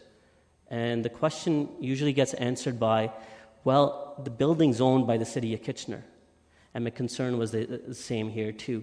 We should have first outlined exactly what is an arts hub, how is it going to be founded, what are going to be the founding members, how will it be funded, and how would the City of Kitchener, as well as the community at large, the region, the City of Waterloo, the City of Cambridge, come together and recognize that very existing need for rehearsal and performance space for small, medium, and emerging arts organizations, because there is an absolute deficit. And there definitely does something need to be done. But does it need to be done alone by City of Kitchener? I don't think so. And I think that's where I really reflect back and thinking I think it would be unfair for just City of Kitchener taxpayers to brunt the cost of this. And if it ends up being in this building, my fear is that the arguments are going to be the same. Well, the building's owned by the City of Kitchener. If the arts hub exists there, it's going to be the City of Kitchener's responsibility. I think we should have separated those two things together, and I think this whole entire process would have been a lot more effective. But I recognize that this is where we're at, and it is only a conversation. We're going out there to the public. The other concern and issue I have is there was some presumption. You know, the recommendation doesn't outline that staff will also define the parameters of an arts hub. That was by presumption. I think that should have been clearly defined by the recommendation. I have more confidence now by hearing from Mr. Regier, and that was my effort through my motion to clearly direct staff, and staff will only do what this council directs. But again, I have tremendous respect and confidence in our staff to recognize sometimes from our conversation alone as to what the will and desire and the aim of this council is. And I think hopefully they recognize that, and they will also, as part of this consultation, be consulting with the key stakeholders as well as the community at large in outlining what really is an arts hub and how it will be administered and moving forward. So based on that, I will support it reluctantly because we're not necessarily making any decisions. There are varied different options from option 1 to 3. I think the community will have its say, but I think this entire process and the question should and could have been a little bit more simpler for them to take part in. Councillor Yanetsky. I will be supporting this because I feel we should move forward as quickly as possible under the circumstances. And I'm just trying to understand what our appreciation of Arts Hub is. And I just got back just a few days ago from travels in Europe and seeing arts hubs in Budapest, Bratislava, Vienna, Salzburg, and seeing all the arts and the culture there, as well as the heritage buildings that they perform in and utilize those buildings for their arts and programs. And it was amazing seeing the culture there And we are miles behind, but we can still get started and start moving forward. I'm not prepared to see our building sold. I'd like to see it saved, but I'd like to see the arts community get participating and hear their input into what they need and what they want and how much they can afford and their response on it. We've got to proceed with this engagement with the community and get their input, and especially from the arts people, because we need something here that's lacking. And as I pointed out, Europe is totally on a different level and miles ahead from what we are. But we should move forward on this as quickly as possible and try to provide something for our community here. Sorry, it looks like everybody that's wanted to speak has spoken, so I'll make my comments. This seems to be the age-old argument of what came first, the chicken or the egg, except I guess in this particular instance it's what comes first, the idea of the Arts Hub or the Arts Hub itself. In my mind, there's no question that we need an Arts Hub. We've heard that through countless consultations and countless input from the community. Do I know exactly what that should include and what that should look like? No. Do I have some ideas? Do staff have some ideas? I think absolutely they do. I think what we need to find out is where the community is at on that, and I think this process is going to allow us to do that. Do I think we need to preserve the building at 48 Ontario Street as a heritage building in some way, shape, or form? Absolutely, I think we need to do that. But I also think there's a variety of ways of doing that, and one of those potentially is the Arts Hub, and we should be gathering that input from the community if that's the vision that they see for it. Do we necessarily need to own it in order to preserve it? Absolutely not. I mean, there are countless examples of buildings that are both in public and private ownership in our community that have been either designated, preserved, and continue to serve the public interest as heritage buildings, as well as those that are in private hands, aren't designated, and in fact have been well preserved. And I can rhyme a number of them off, including the Tannery, the Bright Up Block, which incidentally won an award, as I referenced earlier today, and buildings like the Simpson building, where CBC and Vidyard and others are in. I think this consultation will allow us to hear from the community. It'll allow us to hear from a breadth of views around the building, around the means of either preserving or disposing of the building, and what this hub should look like. And I think most importantly, it'll allow us to move forward on some of our commitments as a community around open government. And this is something we heard from earlier tonight from Compass Kitchener. And so, we can't hear that and hear that, we need to better engage the citizens on processes like these, and then perhaps say, well, we don't want to have that conversation. Yes, are there going to be some difficult questions that need to be answered, including funding? Sure, that's going to be a difficult one. Should that be Kitchener's role, the region's role, a collective role? That's a point of discussion, I think, going forward. But I also am not going to shy away from something if we believe that an idea is in the best interest of our community. If that means that we need to take the leadership on that, as we have many times in the past, then I'm certainly prepared to do that as well if that's what becomes necessary. I certainly hope that we pass going forward with this consultation, and then we can really roll up our sleeves and get into a meaningful conversation of what this should look like going forward. A recorded vote has been called.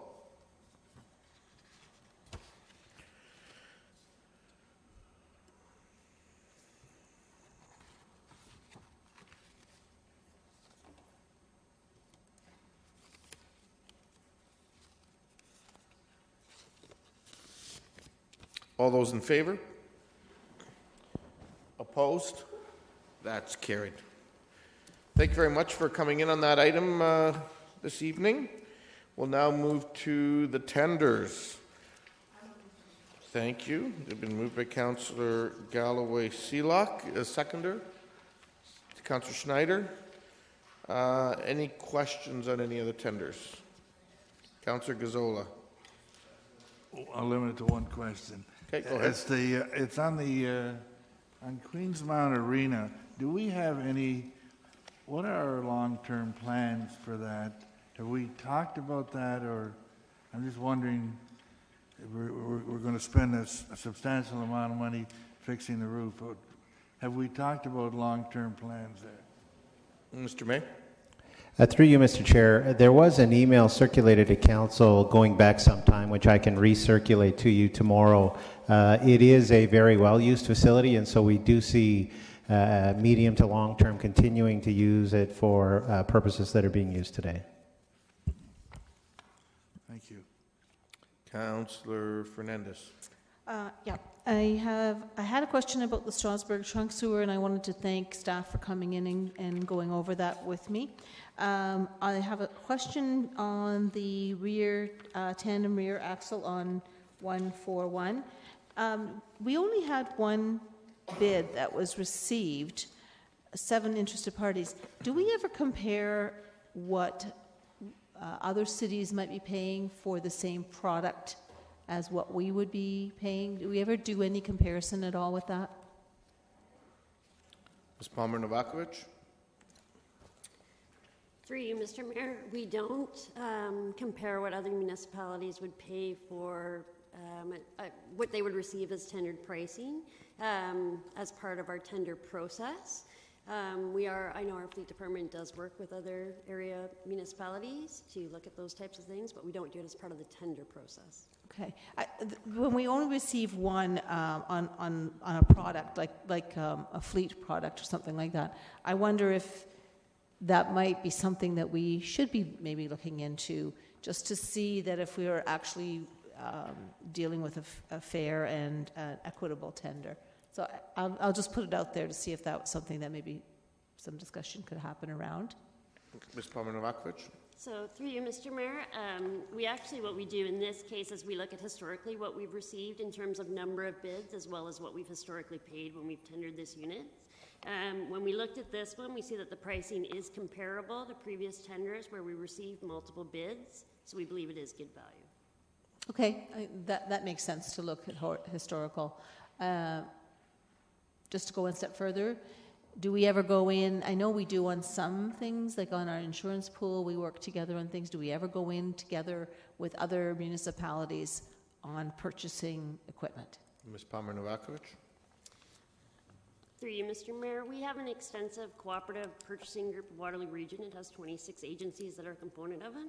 We currently participate in, I believe it's 40 contracts across a variety of commodities, and we continually look at further things. We have looked at vehicles, we look at vehicle components, so it is something we actively look at. Okay, thank you. My other question was around the twin odd pad rink floor replacement. I know that we've had some issues around the floor. Is that correct, Ms. Fletcher? Mr. May? Or Mr. May, sorry. Through you, Mr. Chair, that's correct. Okay. Is it not possible, I mean, we're looking at consultant services here. Is it not possible for our staff to partner with the consultant and reduce the cost of what their terms of reference would be for this project, so that we don't have to have a $110,000 consulting fee on this? Ms. Fletcher? Through the chair, our staff are actively involved in developing the scope of work and working on the process with the consultant. So this is the cost with our staff actively involved. Okay, thank you. Okay, that appears to be all the questions. The tenders have been moved and seconded. All those in favor? Opposed? That's carried. We'll now move on to the reports of the committees. And I'll very slowly move to Councillor Galloway Seelock. and Community Infrastructure Services. Thank you. It's been moved by myself, seconded by Councillor Dave Schneider, that Community Infrastructure Services items 1 through 8 be approved. Okay. Any discussion? Number 9 we've dealt with earlier. So 1 through 8, moved and seconded. All those in favor? You'd like 8 voted on separately? Okay. So 1 through 7, all those in favor? On which? Number 8? Okay. 1 through 7, all those in favor? Opposed? That's carried. Number 8, recorded vote has been requested.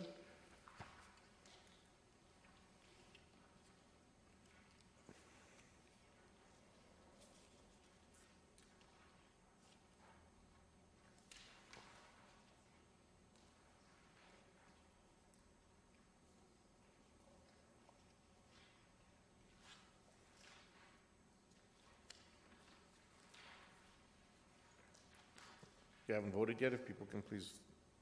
All those in favor? All those opposed? That's carried. Finance and Corporate Services Committee, Councillor Davey. Oh, sorry. Thank you. It's been moved by myself and seconded by Councillor Marsh that items 1 and 2 be approved. Okay, thank you. Councillor Gazzola. I'd like to deal with item number 2 separately. Okay. And therefore number 1 separately. That's fine. Do you have questions on it or comments? Or I have a comment on go, number go ahead, 2. please. On number 2? Yep. I didn't, this deals with the naming rights and the sponsorships issue, just so we know what we're talking about. I didn't support that last week when it was at committee, and there were several reasons that I didn't support it. And I've had an opportunity over the week to review those problems or concerns that I have. The first concern I have is with the wording in our policies. There's several issues. I mean, the first one jumps right out at me, which states that we not use any of these monies for core services that are funded by the tax-based revenue. I mean, what I'm hearing from several members of council around the horseshoe is that this is going to be a great way that we can use these funds to supplement our property taxes, but our policies really don't support that. There are a couple of other policy issues that I'm concerned about that I don't think are clear. One of the things deals with no agreements with competitors. I'm not sure what a competitor is. I mean, if it's a pure business issue, we should not be allowed to block competition. When it comes to competitors, as a municipality, our only competitors are the other area municipalities around. So I'm not sure what that is all about. But that is the one issue. I think that there are some wordings in the policies that have to be reviewed. The other issue is, a number 2 issue is that there's no free lunch here. I mean, we are setting up a whole new division. We had excess staff, and rather than let that excess staff go, we've switched them over to a new division. We'll have at least one full-time person in that division, but we'll also, reading in the newspaper, it talks about 2 or 3 people will be involved with it. We get one person alone, and we're going to have costs in excess of $100,000 for that. So the first thing we're going to have to do with any monies that we make is pay for this office, which will be in excess of $100,000 year after year after year. My third and biggest concern is with the whole issue of naming, and it really centers around the Kitchener Memorial Auditorium. I've heard it many times around this horseshoe, the possibilities, the idea that we see all of these other arenas around the province, Air Canada Centre and all that. And I have a real fear that once we go down this path, that there will be support for heading in the direction of it becoming the Pepsi-Cola Memorial Arena or the Trump Memorial Arena. And to me, it's the Kitchener Memorial Arena, and it needs to stay like that. I see it as a good facility for another 50 years and no need to change the name. You want to click in, Councillor Etherington? Go ahead. Sorry, Councillor Gazzola. We already decided that the Memorial Auditorium would not be renamed. That's fine. It's still on the list. I said that is one of my concerns going down the road. At this point, I'm not sure where it is on the list, but it is a concern I have going down the road. Another issue I have, this to me, it's not a major mandate of local government. You know, we have so many other things that we should be concentrating on, and selling naming rights to me isn't one of them. I keep getting calls from my constituents about getting their grass cut in their parks, and you know, we don't have time for that, but we're going to be out selling naming rights. And finally, we've always had the possibility for naming rights, and we've taken advantage of it over the years. We have a number of examples. We've got the Activa Arena, we've got the Kinsman Arena. When it comes to activities and festivals, we have the TD Blues Festival. I mean, we already have the opportunity there to take advantage of it. I don't think we need to go off on a tangent. And for those several reasons, I feel that this is something that's not broken, so why fix it? And I can't support it, and I'll ask for a recorded vote on it. Okay, thank you, and we'll certainly take a recorded vote. Before I go to the other speakers, and Mr. May, you can correct me, but I do want to clarify some of the information that was provided there. Number one, it is clear in the recommendation that the auditorium is not on the list. It is an asset. We can't deny that it's an asset, but committee did not approve it being considered as part of this, and therefore it's not in today's recommendation. Secondly, that's wrong. Okay, correct me, Mr. May. Through you, Mr. Chair, the complex of the Kitchener Memorial Auditorium, if you refer to page 2-13 of your committee report, it's listed as a low priority, which means that we would not proactively be going out to try to sell naming rights for the facility. But if a company came to us and we wanted to entertain it, we would certainly entertain it, but we have made the commitment we would be coming to council on any of those low priorities. Okay, but did we not last week? Through you, Mr. Chair, the motion, I believe, last week was to move it from low priority to a higher priority. Okay, I stand corrected. Yeah. That's fine. Thank you. Councillor Galloway-Seelock. Yeah, first of all, I'd like to move an amendment, which is the information that we received in an email with the additions that had been put forward through the committee and their priority ranking in the sponsorship asset inventory. So we've all seen this through the email. I can give it to you. It doesn't change anything. It just adds the facilities that were added in the recommendation that was put forward from committee. Timely enough, I had the opportunity to go to the FCM conference this past weekend in Halifax, and I was able to attend the seminar that was on sponsorship. And it was put on by the partnership group, and it also had 2 municipalities there to speak towards this issue.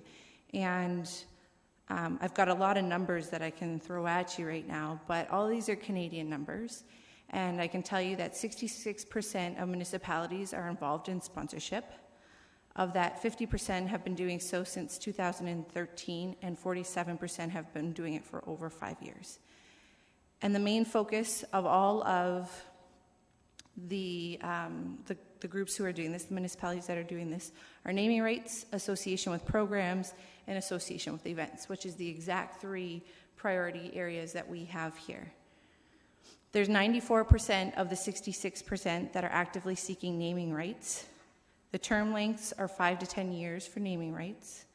There's 55% of the 66% of municipalities that are actively managing this in-house as opposed to using consultants. There's 82% of those 66% have sponsorship policies, and 62% have naming rights policies. I tell you all of this to reassure you from the information that I received there from a lead consultant, as well as 2 municipalities who are involved in this, that we are absolutely on the right track with the policies that we're putting out, with the asset inventory that we're putting in place, and the direction that we're moving. I know that the 2 municipalities that were speaking was Lambton County and Leduc, and they both have 1 staff person that's currently overseeing this, a full FTE. There's also a survey that was conducted by Statistically Representative for Canadians, and this is with regards to sponsorship, that Canadians believe we should be looking at local parks, federal and provincial parks, that sponsorship should be looked at by the local parks commissions, but which we don't have, federal and provincial parks and municipalities. And that 85% of Canadians believe that we should be looking at sponsoring public spaces. And that another key thing, and I think it's encompassed in our policy, is 75% of Canadians believe that no preferential treatment should be given to corporate sponsors just because they have a naming right. And I think that's all outlined in our policy. I give you a lot of numbers. I have it all written here if you want to see it in more detail. I have the company who did the presentation. And again, as I sat there, it just reminded me that everything that we're doing is really important and a long line of what everyone else is doing within their municipality. And one piece, I know I'm speaking really long today, but one piece that's important and that I've spoken to staff about with regards to this is that it's important as we embark on this journey that we educate the not-for-profits in our community, that what's shown is that people fear that by us going out and asking for these dollars, that there'll be less dollars for the not-for-profits. But if we do it right and educate them, if municipalities get into this game, it actually helps raise the bar of what people give back to the community overall, and more money is raised overall.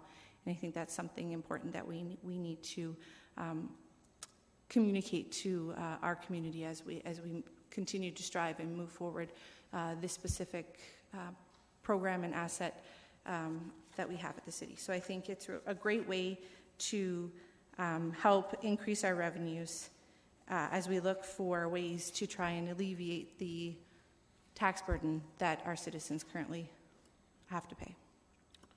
Thank you, Councillor Galloway-Seelock. Councillor Davey.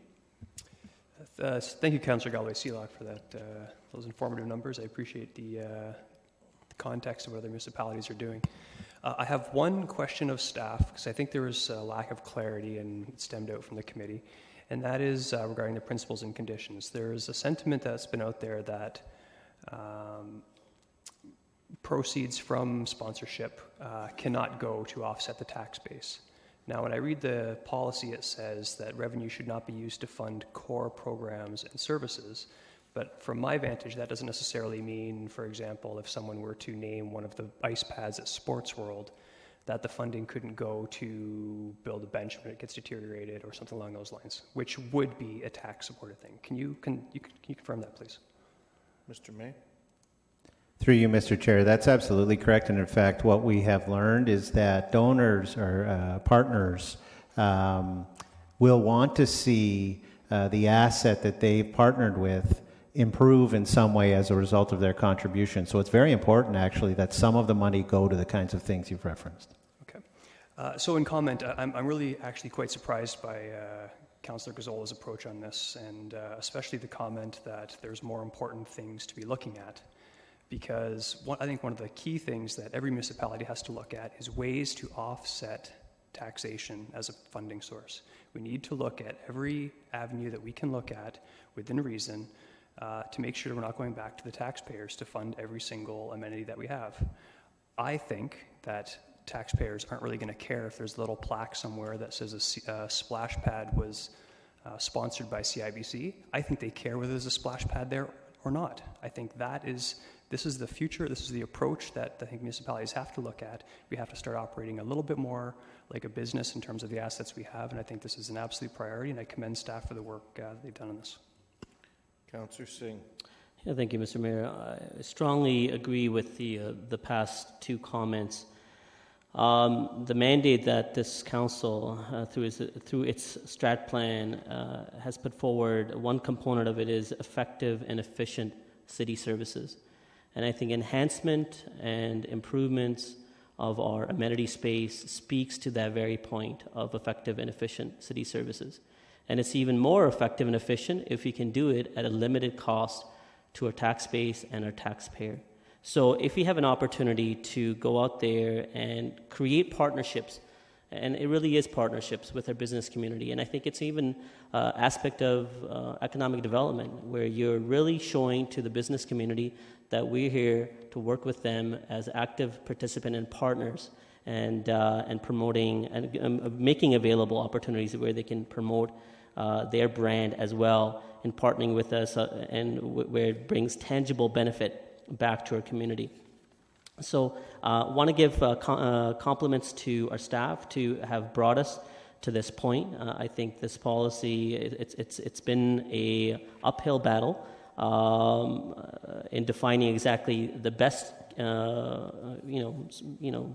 scenario case or strat plan to go forward, but I think we've outlined the policy well, and I'm only hopeful that there is limited red tape that will deter businesses and corporations to want to take opportunity to partner with the City of Kitchener. But again, my comment to staff would also be that any great municipal sponsorship program is supported by good communication with our citizens. They need to know the benefits that are being achieved through the sponsorship strategy, whatever opportunity that may be, the direct and tangible benefits. If our public doesn't know about it, Compass Kitchener, I think, explained it well today, we're not achieving our mandate as well. We need to not only do good, we have to go out there and champion and explain the good work that we're doing and the benefits that are being created for the community. And because of that, I support this definitely. Councillor Fernandez. Thanks. I appreciate the information that Councillor Galloway-Seelock brought forward. I just have a couple questions for her. You said there were 2 municipalities that were participating in the presentation. Likely that was probably because it was a presentation and we're not going to have all the municipalities jump on board to present. Were there other municipalities, so Lambton is in Ontario, Leduc is in Edmonton, outside of Edmonton. Were there other municipalities across Canada that stepped forward and discussed and presented, or at least maybe in the roundtable discussions afterwards? There were definitely lots of municipalities that were there, some starting in, but some also very small and very rural. Like someone got up and spoke who had a population of 500 people, right? So their municipality is a little different. They have an arena, but their asset may not be worth something like our asset because we have much higher traffic. But the overall Canadian statistics is that 66% of municipalities in Canada are involved in this some way, shape, or form. Okay, I appreciate that. Thank you. Councillor Gazzola, I'm just wondering if one of your concerns around sponsorship for core services is that should we engage a sponsor for a core service, and I can't even really think about one off the top of my head right now, that if that sponsorship would fall away, that suddenly it would go back to the taxpayer and we would have a sudden increase of taxes. Is that part of your concern? I'm just trying to understand where your concern is. Councillor Gazzola. My concern is the way the policy reads right now, that the bulk of this money is not to be directed to core services and tax-based related services. So it will, yes, it will. If we do get money, first it has to pay the $100,000 or $1,000 for our office, and our staff that are out there trying to drum up this business. That's where it has to go first. And then it will secondly go to a specific asset that may already have more than sufficient funding, but the way the policy reads, it will not go back to reduce property taxes. Okay. So my last question would be to Mr. May. Is Councillor Gazola's concern about the Office for the Municipal Sponsorship correct? That we are looking at a number of staff people and that the sponsorship funds coming in would have to offset that cost first? So through you, Mr. Chair, to be clear, the office is made up of one dedicated staff person found by reprioritizing an existing FTE and funding. I would say that the challenge is it's not black and white, because the reality is that a naming rights for the splash pad at the South Kitchener District Park, it may take that individual 6 to 8 months to work on. And the revenue generated from that may not go back into operating to offset his salary, but it will save us capital dollars in building the splash pad. And so you need to take a comprehensive look at both capital and operating, so it's not just one for one. We wouldn't want the individual solely focusing on things that would go into operating, because those are often the smallest low-hanging fruit. It wouldn't help us with some of our capital priorities. Okay, thank you. Councillor Schneider, and I'm just going to remind everyone that it's 10:32. We still have a fair bit of stuff to get done, or we may need to go after 11. Councillor Schneider? I would just like to make an amendment to this, that the entire complex, the Kitchener Memorial Auditorium complex, be removed from the City of Kitchener sponsorship asset inventory. Is that your intent, or what you spoke to last time was not considering it at committee? You spoke about not considering it at this time and looking at it in the future when talk of a new odd happens. My concern is for the current building. Right. So as it stands now, not a future building, fine. This building is a living tribute. So I do not want that touched. I want right, that so that's what I'm respected. asking, is are you saying permanently remove it off of any list, or simply move it over to the not considering at this time list? Well, I would prefer that if we're talking about the current Kitchener Memorial Auditorium complex, that it not be considered at all. That's fine. Is there a seconder? Seconded by Councillor Fernandez. Okay, I'll take that amendment when we get to it. Councillor Ioannidis. Yes, thank you, Mayor Verbanovic. My position hasn't changed. I'm incredibly supportive of this. Regardless of whether this offsets a staff person or not, when a company sponsors something, those costs are directly to that asset or whatever that sponsorship, which is, again, funded by the tax base. So this is an option for reducing taxes.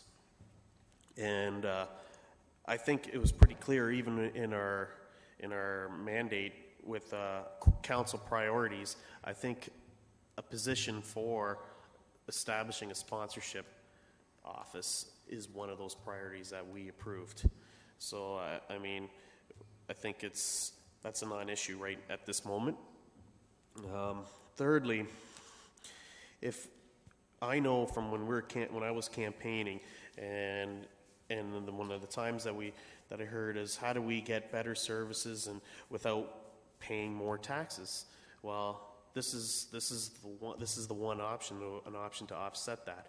And if you are truly an individual who believes in fighting the tax and lowering the tax, this is something that you should be all in favor for, in support of that. Because really, I'm not hearing any other options on reducing taxes besides cuts or anything like that. And we've heard loud and clear that residents don't want cuts. Okay, it seems all the comments have been made. I will support this as I supported it as committee. I believe this is a direction that municipalities are having to move into. And I also want to thank staff for actually coming forward with a recommendation and not asking for a new FTE. In fact, at times staff get criticized if they bring something forward without saying how the staff end of things are going to be paid for.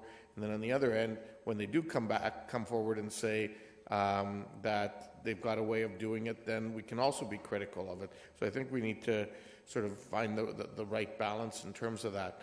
I believe that the list we've come up with is reasonable. I am fine with the recommendation that's the amendment that's being proposed.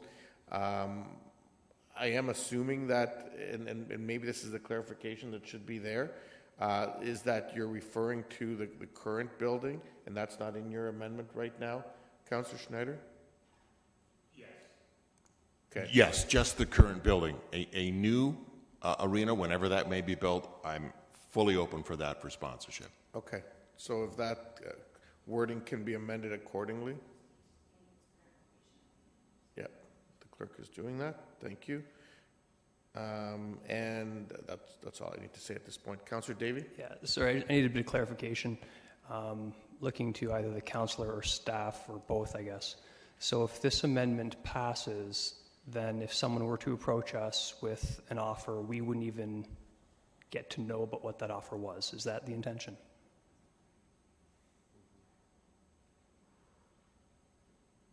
Okay. Mr. May? So sorry, through you, Mr. Chair, that's correct. That's the difference between the basically not considering at all column versus the low priority column. Okay, and can I ask, again, because I'm not a professional in this, what do you have any idea, Mr. May, what the most ridiculous, lucrative naming rights there's ever been for an arena of this size, like London, for example? How much money's generated? Yes. It can be in the low millions of dollars over a lengthy period of time. So by approving this, someone could conceivably approach the city with a suggestion for millions of dollars, and we wouldn't even hear about it or know about it. So I should put a caveat on that. Potentially. Yeah, I mean, this is, for all of its benefits, it's an old building. The ideas that I'm thinking of are for new builds, but certainly putting it in that column would mean that if somebody approached staff would say that we're not considering this at this time. Okay, I hate to split hairs, but I'm not comfortable with this at all, because I think we should, any and all offers should be brought to us and we can deal with it at that time. But in the very least, I think the intent is the Memorial Auditorium, the odd itself, certainly not Kinsman and Kiwanis, the twin pads on the side. So in the very least, I would amend, and then I will ultimately support if we can remove the word complex at the end of that. That would be my amendment. Okay. Is there a seconder for your amendment to the amendment? Councillor Singh, Councillor Gazzola. Oh, actually, before you, Councillor, Mr. Wilmer. So just for clarification, although I think people typically refer to the big arena as the odd, it's the Dom Cardillo Arena. It already has a name. The complex is the Memorial Auditorium Complex. So it's the Dom Cardillo, Kinsman, Kiwanis, Jack Couch Park, Centennial Track. That's what is the auditorium complex. Okay, but there is also something referred to as the Kitchener Memorial Auditorium, which is the Dom Cardillo Arena. Right. So it's no longer the odd, it's the Dom Cardillo Arena. So the complex is what is now called the Memorial Auditorium Complex. Okay, thank you for that clarification. Councillor Gazzola? Okay. So, Councillor Davey?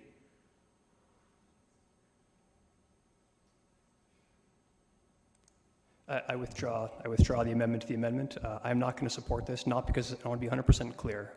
At committee, I said that any renaming certainly needs to keep the word memorial in, and to be frank, my understanding from the community is they do not want to see this renamed, but taking this off, I think, if somebody wants to come in and name one of the ice pads, for example, the Kinsman or Kiwanis, rename that to something, that takes that off the table and we wouldn't even know about it, and I think that's definitely something we should consider. So I can't support this amendment. Just to be clear, I don't think that that's what this motion is saying. It's saying the entire Kitchener Memorial Auditorium Complex. So if someone came forward and said they want to rename the Kinsman Arena or subject to whatever. Oh, they're not on the list. Okay. Mr. May, can you help clarify that? So through you, Mr. Chair, if the motion in front of you passes, what staff would be doing is we would look to items, and just a quick review, I see things like Centennial Field on the medium priority, interior rooms within the complex on the high priority. It would be the larger naming right for the complex, which we would not consider. So the individual ones we still would? That's correct. Okay. So we're all clear? Okay, so yours is withdrawn. We've got your amendment on the list, so we'll deal with the amendment first. A recorded vote has been requested.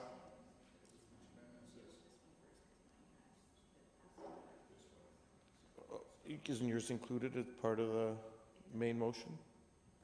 Because it was an amendment. Okay, so we'll deal with this amendment first, then we'll deal with Councillor Galloway-Seelock's amendment, then we'll deal with the original motion. So, all those in favor, recorded vote on this piece.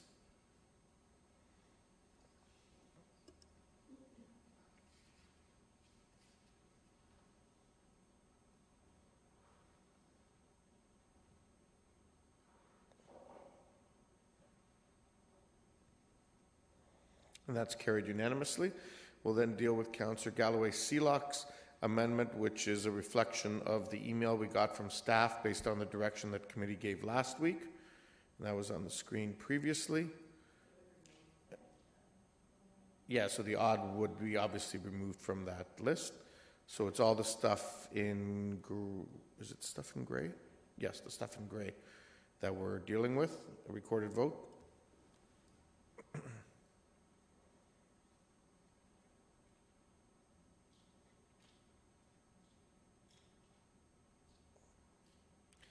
All those in favor? Opposed? And that too is carried. And now we'll deal with the main motion as amended, recorded vote.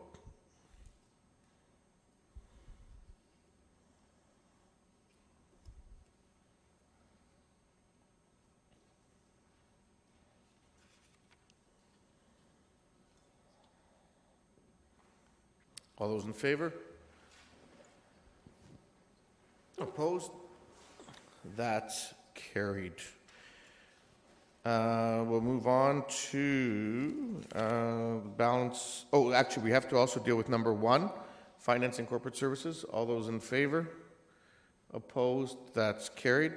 Planning and Strategic Initiatives. Councillor Singh. Thank you, Mr. Mayor. Item number 2 has already been dealt with, and item number 1 has also been moved and seconded by Councillor Ioannidis. Okay, any discussion? All those in favor? Opposed? That's carried. Any unfinished business? We have new business. Councillor Ioannidis, you have a motion. Yes. Do you want me to read the whole motion? No, I think it's in the agenda. Okay. It's pertaining to electric vehicles. Just indicate who's moving and seconding it. Okay, it's been moved by myself and seconded by Councillor Singh. Okay. Councillor Davey. Thank you. I like the idea. I'm just wondering if anyone has any idea what the added costs might be in incorporating these versus presently.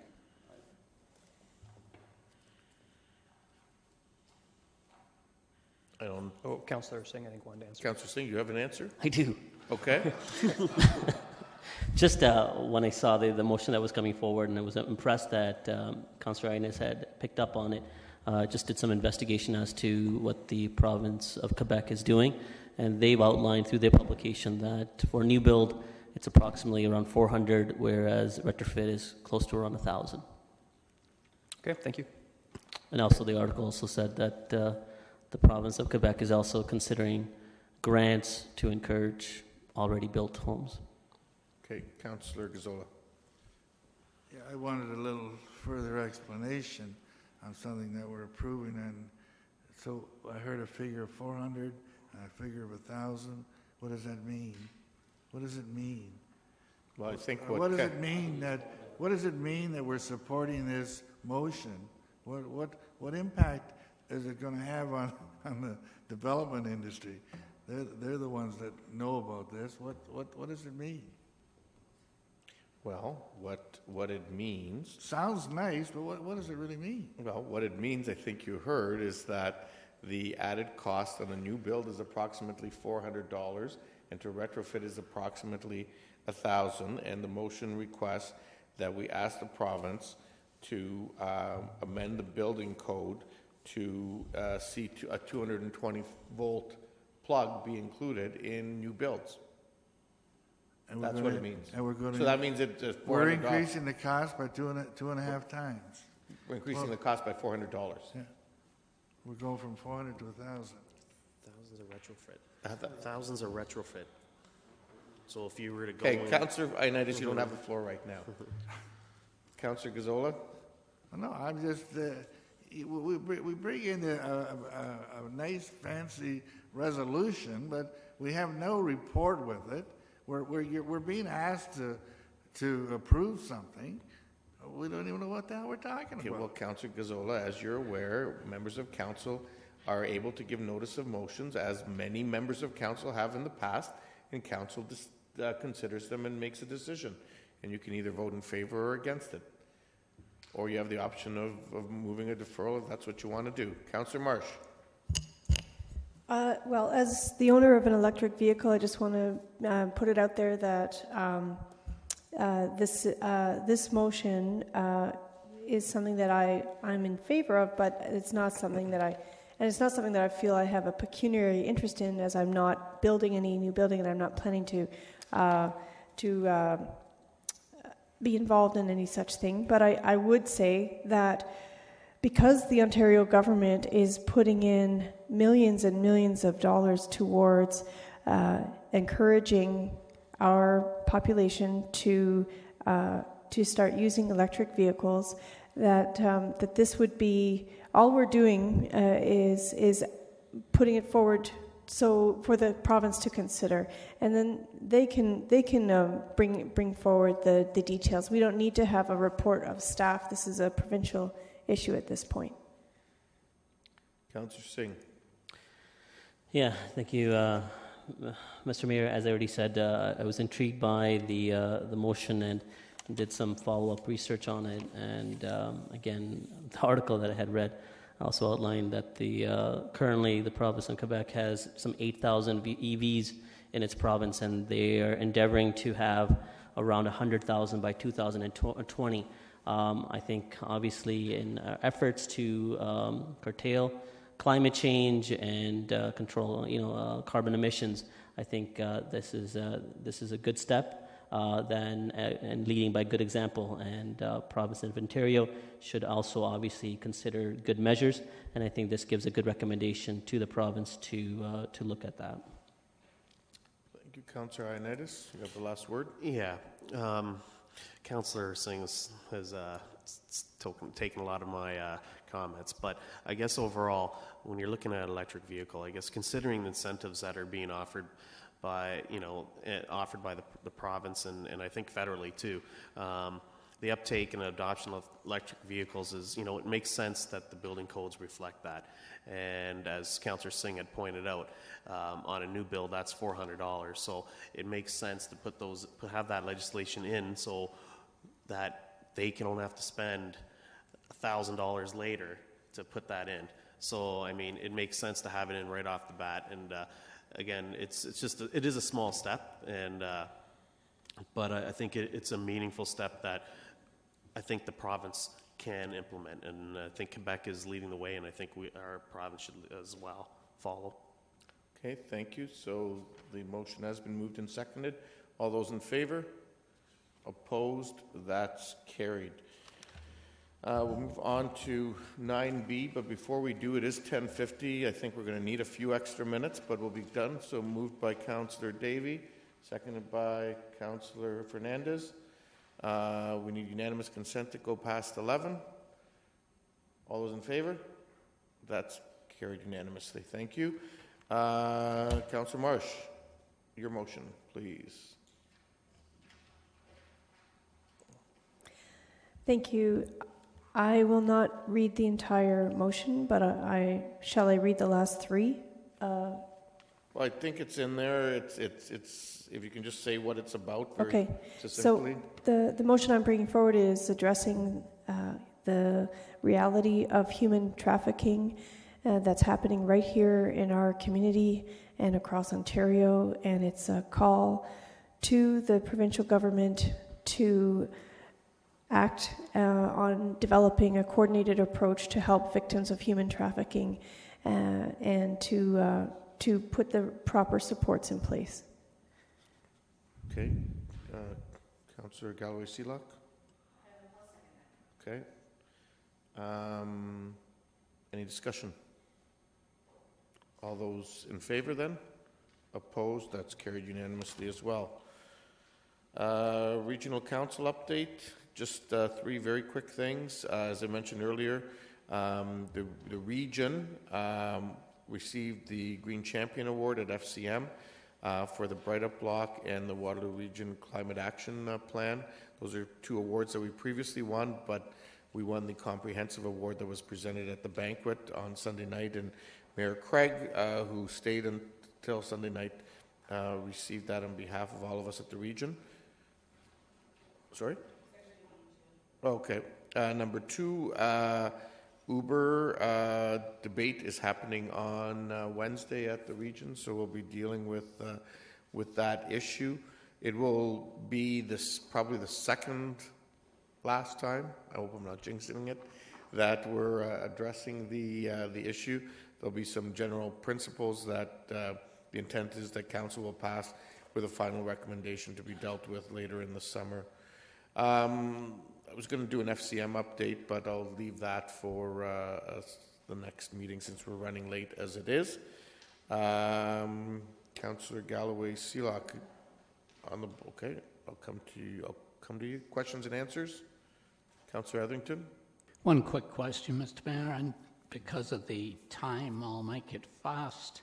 And if the answer is no, then I'll be bringing a motion. About a week ago, a medical helicopter that transports very sick people between Kitchener, Waterloo and Hamilton flew over Victoria Park, which is not unusual. It flew over twice. On both occasions and at other times in the park, someone is flying a drone at considerable height over the park because I'm concerned about the risk to that helicopter or anyone else flying over the park. I'd like to ask if Kitchener or any other municipality has a bylaw to control the use of drones. Also, they can be equipped in half an hour with cameras. Should one even be flying over a park where kids play and there are lots of homes around the area? So, as I say, I need a yes or no on whether we have a bylaw. If we don't, then I'll bring a motion to council at some future date. Okay, I'll have Mr. May wants to respond. I have some information on that. So through you, Mr. Chair, the short answer is it's a very complicated issue, and so my suggestion would be that I can schedule a meeting with Councillor Etherington. We can have a discussion, and if at that time he still thinks he needs to bring a motion forward, then he could do it. That's great. Thank you. And the only thing I would add to that is the complexity is that it's really something that's governed by Transport Canada, and it is an issue that they're looking at right now. So if we did anything, it would be a motion to advocate for something. Okay, thank you. Councillor Galloway-Seelock. Oh, no, that's bylaws. Any other new business, or rather questions and answers? Not, then moving on to bylaws, first reading. Do you want to move them? Moved by Councillor Galloway-Seelock, seconded by Councillor Ioannidis. Councillor Galloway-Seelock. I just want to note the spelling error in the first bylaw, the first reading only of B.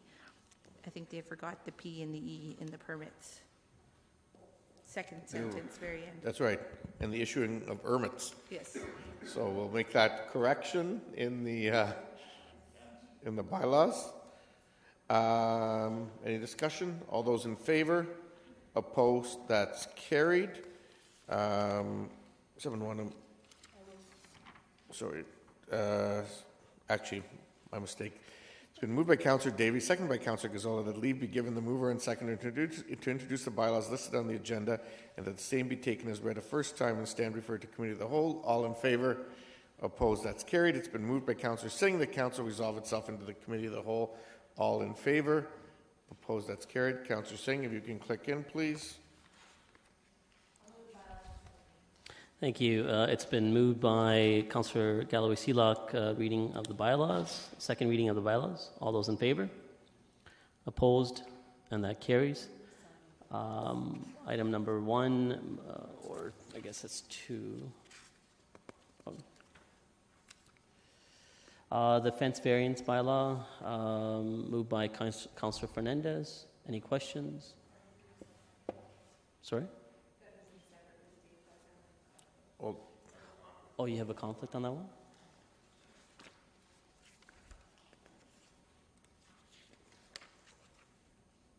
You mean you have a conflict on 2 dash? Item number 2, the fence? 2-1, David and Cindy Baker, right? Okay, all right. So with the pecuniary... Did you just vote on them separately? Conflict, yeah. We'll vote on separately. So it has been moved by Councillor Fernandez. Any questions? No? So first portion, all those in favor? Opposed? Carry, and the pecuniary interest is taken into account. Item number 2, all those in favor? Opposed? And that carries. Move number 4. Item number 4 has been moved. Any questions? No questions. All those in favor? Opposed? And that carries. Move that the committee rise and report. The chair asks the mover for the committee to rise. Yes. I move that the committee rise and report. No. Somebody, you got to do all in favor. Oh, all those in favor? Opposed? That carries. And now you read that big long blurb. Yes, thank you. That the proceedings and the recorded pecuniary interests and conflicts taken to the meeting of the Committee of the Whole held this date as attached thereto and forming part of these minutes are hereby adopted and confirmed. Moved by Councillor Singh, seconded by Councillor Etherington. All those in favor? Opposed? That's carried. It's been moved by Councillor Davies, seconded by Councillor Gazzola. That the bylaws listed on the agenda for third reading be taken as read a third time, be finally passed and numbered serially by the clerk. All in favor?